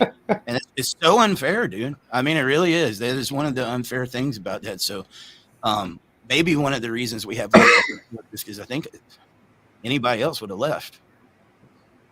Yeah. So what kind of challenges or setbacks have you had starting this channel? Money, for one. People think if you got a large audience that you're making money because of the material, like the John Mass story or Jonathan Vanderhagen, because of the content. You can't monetize that, guys. When you're talking about murder and different stuff like that, you can't talk about it. You're not going to make money on that. And so the people that watch me are going through their own family law battle. Hell, they're messaging me, asking me if I can post their GoFundMes. I had to make a rule that I'm not going to post anybody's, because I don't want anybody to get upset and say that I'm giving different treatment. There's just so many. So money has been one of the biggest things because it costs money to do everything that we do. Yeah. And I have had family law attorneys and whatnot want to come and sponsor this show, and they've thrown some pretty big numbers at me. And I'm like, no, because if I put you on this show, it looks like I'm endorsing you. And I've had some experience of having people on here, I will say, and I find out later that people go to them and then get screwed. And then that becomes a reflection of me. And that ain't happening, dude. So I've turned down stuff because I really want to be there for them. At the same time, if we don't have money, we don't exist. And it's not just that. I would say that's number one, but censorship, dude. You know, we know about the political correctness going on in the world and stuff right now. You want to think it's hard to talk about anything. Talk about dads. Talk about men. We're almost treated as terrorists, misogynists, you know, this scum in the earth, because we want to promote equality for dads and dads to have their children. I mean, crazy. Like scum at time. Yeah, dude. I didn't realize how bad it was until I started getting out there and doing this. Those it's definitely been some of my bigger challenges. And then the others is just, you want to help people, man, and you can't save the world. Yeah. You know, you do what you can. And I take it hard when I can't get in touch with somebody. And there's somebody that needs help. I take that hard. I'm already beating myself up over it. I don't need other people doing it. You know, you got to do what you can do. And it's something I'm still getting better at. So how do you keep yourself, I mean, for lack of better words, sane? Because I know that, you know, you have a job outside of Dad Talk Today, because Dad Talk Today is not making you a millionaire. So you have yourself a job. Like, how do you balance the demands of a successful social media page with the other aspects of your life and your career? Luckily, dude, I've been needing this for a while. 1 year ago, we got to get a secretary, and that has helped so much, because she keeps up with the messages and keeps the post going, to where I don't have to. For 3 years, guys, I was answering the messages. I was doing all of the posts. I was having to find the post, going to the conferences, 43 states in 1 year. Some of them I went to 8 and 10. Like, I was doing all of it. And I did what I could until the point I burned out. And then I got somebody on here, and it was a blessing. So they run social media. Yeah, I don't know if we can say her name, but she's a machine. Yeah, Cheryl. Yeah, Feinberg. She is a machine. She's good. Yeah, dude. I love her. God. Loyal too. Oh yeah. Very, very loyal. But you know, it was good, because one thing I can say is, if I wasn't doing Dad Talk, you wouldn't see me anywhere near social media. That's just the God's honest truth, dude. Yeah. Looking at this stuff all day and hearing these stories, you see the worst parts of the world. And eventually that becomes the world that you're in all the time. Yeah. You know, so I've had to, I think the what's kept me sane, and I wasn't sane there for a while until I started realizing, like, you got to pull back from it. Yeah. There's times, zombies. Yeah, I mean, dude, how many times have we played zombies in the past month, and they might not have seen an episode of Dad Talk, but I'm trying to take care of myself so I can keep Dad Talk going. Yeah. I work it to the point to where I feel like I got to pull back, and I'll pull back, but I'm not going anywhere. You know, I hit burnout numerous times, and those are some dark moments too, dude. Well, the burnout, though, prevents you from launching into your greatness. I know we can't talk about a number of things unless you decide you want to go there. But since you've had a chance to sit back and reflect, there's been some energies kind of happening. Yeah, dude. I mean, and so that's, you know, there's great ideas. I mean, everybody's got ideas. Yeah. And one thing about having a platform that you would find out really quick if you had one, guys that are watching this, is that everybody's got an idea, but they want you to do it. Yeah. Okay. I've got the idea. I know what needs to be done, but you're the one that's got to do it. You're the one that's got the platform, right? Let's go take the hill, but I want you to go first. You go up there. Yeah. And it's just like, man, we grow as we grow. Right. So I'll hit the burnout every so often. But then again, like, I've been, you know, there's got to be, I never wanted to create a business out of this. That's why I didn't have the attorneys and all that other stuff. At some point, if you don't have some type of infrastructure, you can't continue. Yeah. And so I'm learning. I got to do things a little bit different for sure.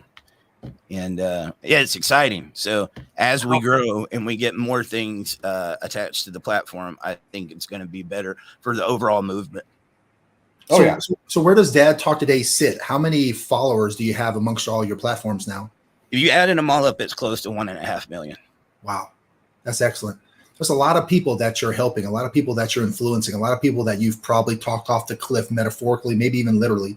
There's a lot of people that are affected in a positive way because of all the hard work that you've done.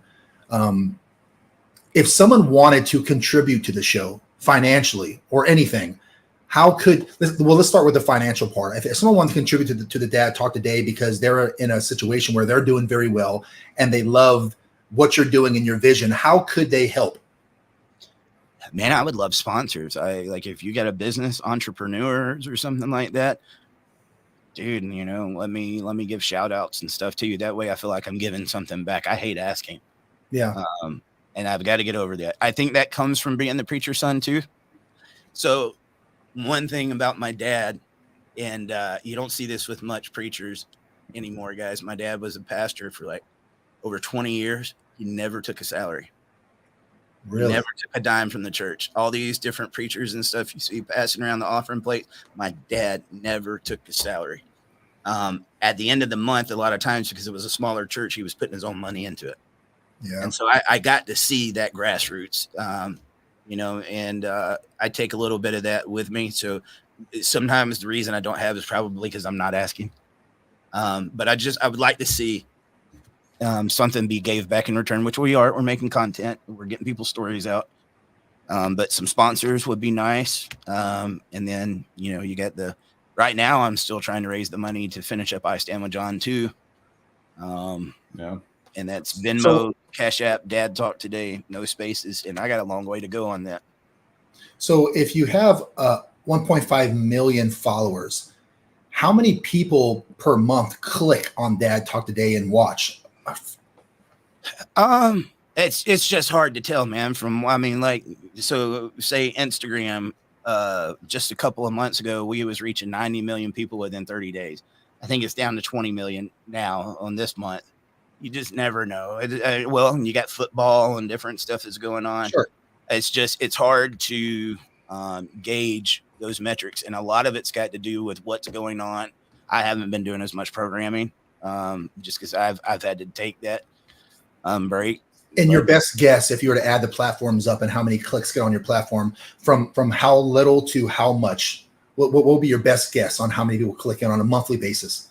Well, I mean, Instagram alone, when I said that was 90 million interactions on the profile. Right. Yeah.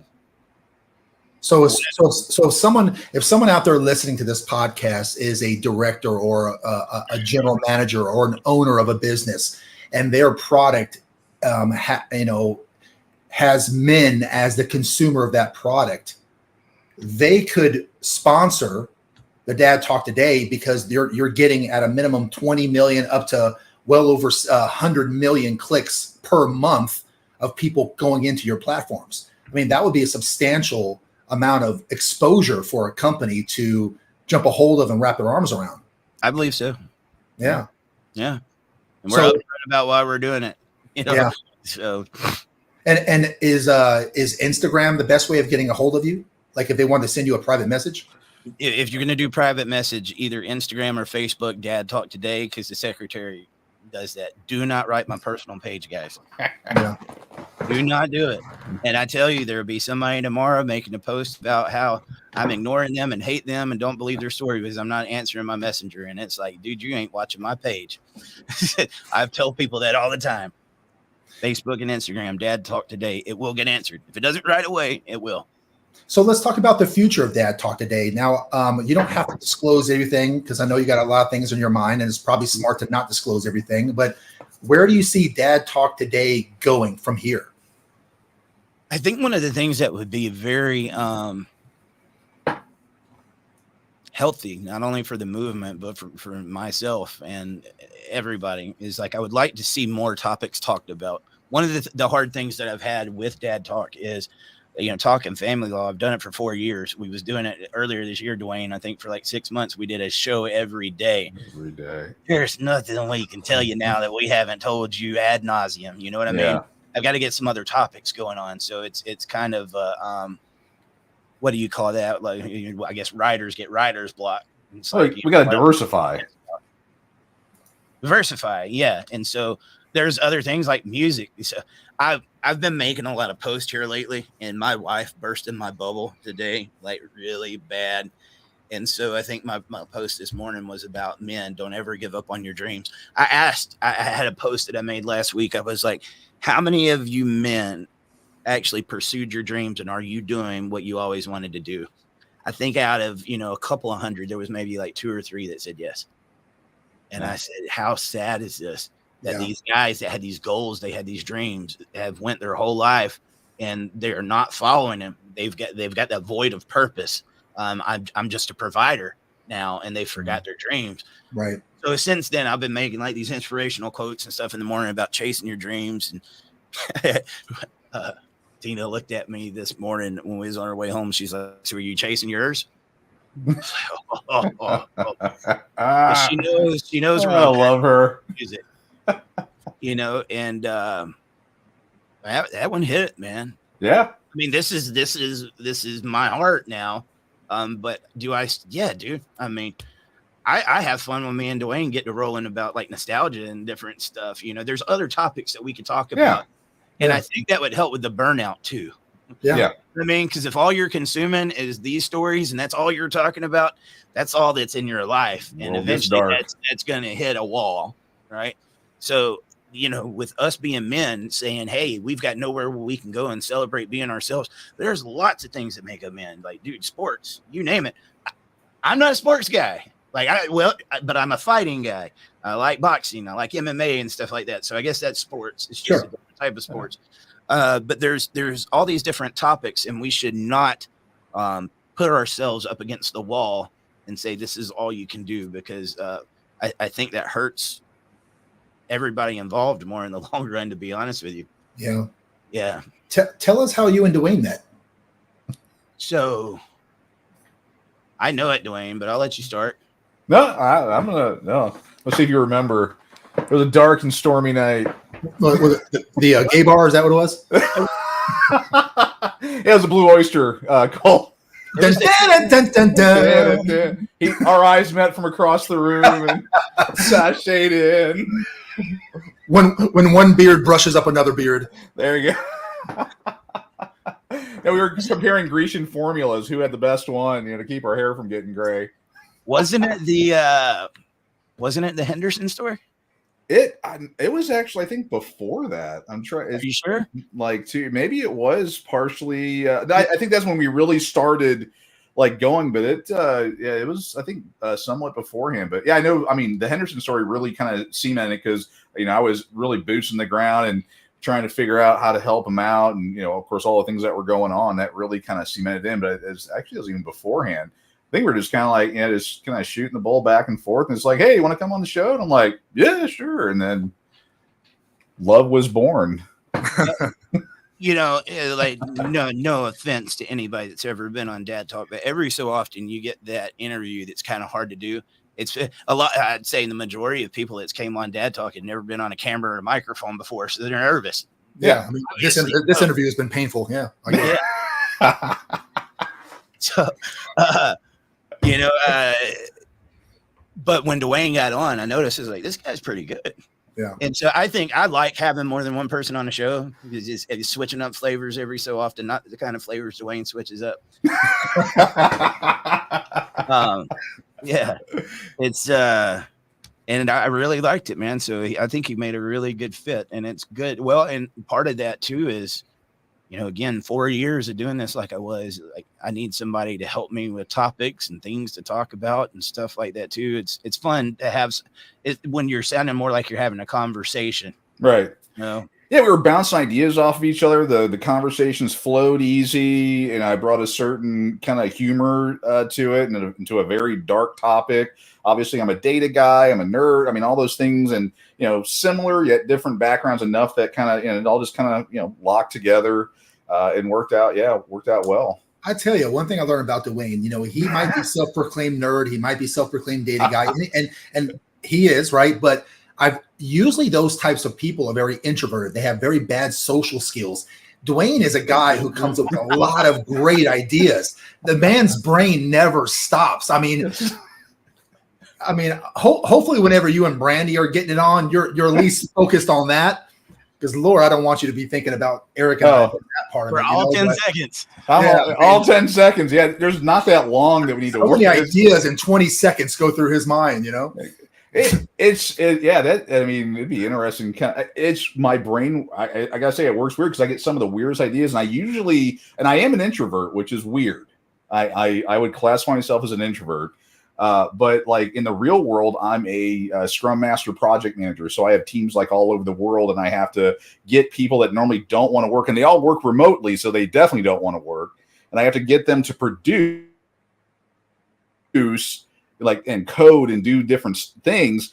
And so I've got to find a way to make them do that stuff. So I bring a weird brand to it. And of course, I've got my life skills and my life stories and all that stuff. And I bring it to that. But that's kind of, my brain. I'm usually like here, I'll be working and coding at the same time. Like I got, I pointed this is my work computer, and I'll be coding on a call and over here answering email or coding something for the website or whatever I'm doing, and it's just all kind of works together. And as far as the podcasting, I've always said I got a face for radio, so it works out great. Yeah, Dwayne, you definitely bring value to the show and to the channel, no doubt about that. And you're a great color commentator. So Eric, let's talk about the Big Show podcast. When the Big Show podcast wasn't necessarily something that you even planned for. It wasn't, it wasn't something that you interviewed for. Talk about how you and I met and what made you decide on giving me a chance to do this podcast here. So it's kind of, you're crazy knowing your background, Jimmy, that you pro wrestling. So one of the things that I'm a huge pro wrestling nerd. And so I don't just watch it. I know all the behind the scenes politics, who dated who. And I was a big nerd into it because I was listening to the podcast. But one of the things that they talk about for people that are really good in that business, they say it's the it factor. You either got it or you don't. Yeah. Right. And I very rarely get a chance to read comments. I do. Don't get me wrong. I read so many every day, but it's not good to sit there and read comments all day long. You see what happens between people in the comments. But I had made a video, and your comment had popped up, and I happened to catch it. And you was talking about how you was lied to and told that your stepdad was your dad. And then you found out your story, that you had your biological father, your mom had taken you when you was a kid. And that by the time you found him, he was dead. Yeah. And there was something about when I was reading that story, I don't know how to explain it, dude. It definitely had this is something I want to get on Dad Talk. I remember us talking about it. One of those stories. This isn't one of those stories that you hear every day. This one's a little bit different. But then I go to the profile, and then I see this guy that was in a boy band, right? In like a thong, the Magic Mike character. And he had hair, but then now he didn't. Yeah, he really wasn't a boy band, guys. Yeah, but anyway, I see this, and I was like, "Holy crap, man! This is big guy." And I was like, that's got to be a powerful story. I want to get him on the show. And imagine, people think when they hear stories like this, it's going to be they visualize this weak man or whatever. I was like, here's this big, strong man crying and emotional about his father. Powerful, man. And by the time we had you on the show, I was like, this guy's got something, and you belong here. You belong in doing what you're doing. And I think you've done a great job, man. I can't say how much I appreciate both of you guys. You've been keeping content while I had to step away from it too. But that was how I found Jimmy. It was just I remember you said he had you were saying he had the it factor. I mean, I kept hearing the part of it, and I was like, maybe I misheard. I don't know. But no, you were like, did the interview, you're just like, something about this guy has got something. And then it's kind of worked through. It's like, you know what? Let's give him his own show, and bam, bam, bam, and here we are. Well, some people are made for it and some ain't, and that's not a dig to anybody. Everybody's got their strengths and they got their weaknesses, And there's sometimes, I've been wrong. And there are people you get them on, and they're not made for podcasts. So and let's talk about that, because there's a downside to allowing people to come on your channel. Oh yeah, because starting a podcast like mine, if it doesn't do well, tell everyone how it affects the Dad Talk Today platform. So everything is ran off of watch time. So if you have somebody that comes on the show and then they leave 5 seconds later, Facebook, YouTube, all these places deem that a not relevant video. So the next time that something goes live on that channel, they're going to distribute it less. Right. And so I figured that out very early on Dad Talk. I used to have a ton of shows on Dad Talk, but they were all doing family law. And that was the problem. And so there was a couple of shows that didn't do so well. Yeah, dude, we're definitely wanting to get something up there in Canada. I would like to have a Dad Talk chapter in every country. But damn, I'm getting old. I forgot what I was saying. That's okay. Comments is just. I've gotcha. I was talking about whenever you give someone a chance to have a show on the platform, if they don't do well, it affects the platform in a negative way. And you're going to say how? Well, I mean, just dude, especially I created Dad Talk, obviously, because I was creating, my podcast, but then I started bringing other people on, and some of them just weren't being watched as much, and I just watched the numbers that were sky high start to go down very, very low, and I was like, oh man, that sucks. Yeah. And so that's what it is. It's all based off of watch time. So if there's a show on there that does bad, say we had a full network, one show could affect every single one of them. And that's just the way that, YouTube metrics go, YouTube, Facebook. Yeah. Yeah. So, you've been wanting to bring something, else aside from, just the parental alienation and the custodial interference and divorce. And Jimmy has a background, health, men's stuff. He, does counseling or, and, a bunch of other stuff. So it was a good fit. Well, so he's talking about dating and stuff, man. We're usually talking about, I always say, listen to Jimmy so you don't have to listen to me. Yeah. Right. We want him to be the prevention. And we ain't calling ourselves the cure by no damn means, but he's going to be the prevention. By the time you get to us, you're screwed. Yeah. Nah, dude, it was one of those fresh take. And then even another thing doing this, and Jimmy's definitely helped me out with it is, when I'm full board in the Dad Talk, I'm doing what you see here. I'm stationary. I'm not working out, and I let my health get away from me. And dude, your mental health and the way that you do everything in this world plays off of that. You got to take care of yourself, guys. Yeah. And so he helped me out with some stuff, got me some fat burners and different stuff, and I've been packing on muscle, and you've been doing well. Yeah, dude, it's really good. We're doing things that complement each other, but it's not the same, right? Even though they could be, to the same people. It's something that's different, and I just know that there's something there, man, and we won't know until. But I think you've been doing a great job, and you're where you need to be. Yeah, I appreciate it. And on that point, the three of us are on conference calls often talking about the future of the platform and things like that. And I'm privy to what the ideas are for the future and what we're trying to do. I won't go too deep into it because I want to give any intellectual property away, but there's a different flavor that Dwayne brings to the show and Eric brings to the show and I bring to the show. Right. Yeah. It's certainly a different flavor for that guy. I agree with that. Understatement of the year, but and we are experts in the fields that the other two are not experts in. There are so many things that I've learned from Dwayne and so many things I've learned from you. And what'd you say? Some of it against your will. There's some things that he's expert in that I wish I'd never heard, but you can't unring that bell once it's rung. So here we are. But that's kind of where the future of Dad Talk Today is going. If anybody is interested, is Dad Talk Today is so much more than parental rights. It's so much more than legislation. Dad Talk Today is looking to become a platform that men can go to have a voice and to be entertained and to help build their personal infrastructure and to help sound off when things don't go so well in life. So there's a huge umbrella. Dad Talk Today is going to be more like a huge umbrella, and under that umbrella, what will be entertainment. It'll be, serious stuff. It's going to be personal development. It's going to be dating. It's going to be all these things. So I'm really excited for you, Eric. I'm really excited for where the future is going to land and where the show is looking to be. Tell everybody what the game plan is for next month. The three of us are actually going to get together. Yeah, so I did release. It's not really a full episode of what I'm going to be doing, but one of the things that I took up to kind of just get by myself, help with the mental health and get, break was hunting. I started that last year. And I got to thinking while I was out there, is like, dude, I should be just recording this. I know guys like hunting. There's been a lot of them that's wrote me and said, hey, I would love to be doing that. I don't have the time. Well, let me take you with me. You know what I mean? Yeah. And so I just put up a video on YouTube the other day. If you guys hadn't seen it, I will say, warning, it's me shooting a deer with a bow. But I'm planning on doing some shows, and it can even have like somewhat of a dad talk flavor to it, where I get up with people and we're hunting, we're talking.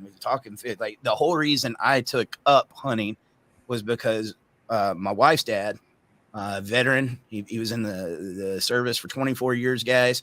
He was in the Gulf War. He was in he saw a lot of action. Okay. He's now got Parkinson's. His favorite thing in the world is hunting. And he's got to where I've been over there. Me and my wife both have been looking after him. The Parkinson's is really doing a number on him. So I started going hunting just so I could be with him and make sure he was okay. What happened? I got out there in the middle of the woods with the crickets, no cell phones, no comments, anything. And the thing that I thought I would never get into, I was like, oh man, I love this. This is nice. But the whole thing started because, and I've told my wife numerous times, I lost my dad 10 years ago.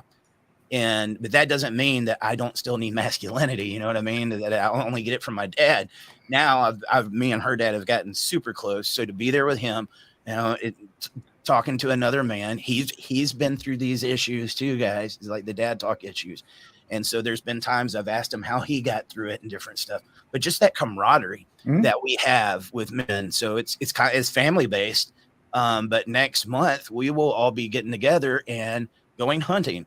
I won't go into, too much of it, but we all talk to each other about our, personal issues. Yeah. And there's been people amongst us right now that we've all had our personal issues. And it was one of those things. It was like, let's get up, let's have that camaraderie. Let's meet in person. And at the same time, let me show you hunting.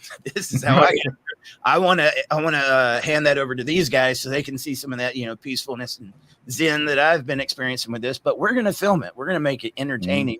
And we're going to bring it back to you guys. So next month, the three of us are going to get together, and Dwayne and I already have our tickets booked and things like that. And we're going to spend some time together, have some good quality friendship time, and we're going to film it for you guys so that way you guys can enjoy the process along with us. One thing I do want to add, though, for the men that are watching this and sitting at home alone, and they don't have a whole lot of people that they can turn to, talk to about their issues and things like that. I really, really implore you guys to try to get a part of a community, reach out to other positive male role models and figures and friends that you have, because, guys, you do need to have that camaraderie with your guy friends. Make that phone call that you should have made a long time ago, but you've been putting it off. Reach out to that friend that you had growing up in high school. Reach out to the friend that you had in the military. And you guys know who I'm talking about. We all have a few friends that, we care deeply for. Maybe it's time. Maybe enough years have gone by at this point for you to finally pick that phone call up. And I bet you they'll be happy that you did. Mm-hmm. And I bet you will as well. So next month we're going to get together and we're going to share some of our experiences with you guys. But I want to really push you guys out there to, get a part of a men's group some way, because being around other men, we need that masculinity. We live in a world that is calling masculine men toxic and telling us why we're so bad and awful and evil. And we all know that's certainly not the case at all. I mean, men have literally built the world that we live in and kept this country to be one of the most peaceful countries because no one's ever invaded this country before. No one's ever put boots on the ground here. So that's because of all the powerful men and women out there who have, fought to defend our freedoms and our liberties and things like that. So I don't want you guys to be out there watching TV alone day after day after day. Try to get out there. Are you living your best life? Are you following your dreams? Are you a part of a bowling team or a dart team or a golf team? What is it that you enjoy doing? Get out there and be around other people. I promise you, you'll feel better that you did. Before we end the interview, did you guys want to share anything else to the crowd before we close this up? Guys, that's what the Dad Talk Today support group was made for. Yeah. Because there's going to be times where, as much as my team would love it, you hear about the financial issues, and then we got our own personal struggles that we're going through. I have struggles with my kids, my family, and the whole thing, just like everybody else does, right? Nobody here is claiming to be perfect or to have a perfect life. That Dad Talk Today support group, there's several other parents there that you can talk to. And I would say you guys need to learn how to be there for each other, because no one person can't do it. I'll share one of my dark moments. I've shared several, but I think it was Christmas before last. I had one of those where it hit me really hard about kids. I won't go into the whole details about that. But that night, and as I tell you guys, I don't mess with alcohol. And here's one of the reasons why. It's Christmas, and wife had her, family over, and they wanted to have a glass of wine. And I did. I had a glass of wine too. I got outside. I had my Stained music and stuff on, that depressing rock that I love, right? And I don't look at pictures. I don't look at pictures for a reason. And I know what my triggers are.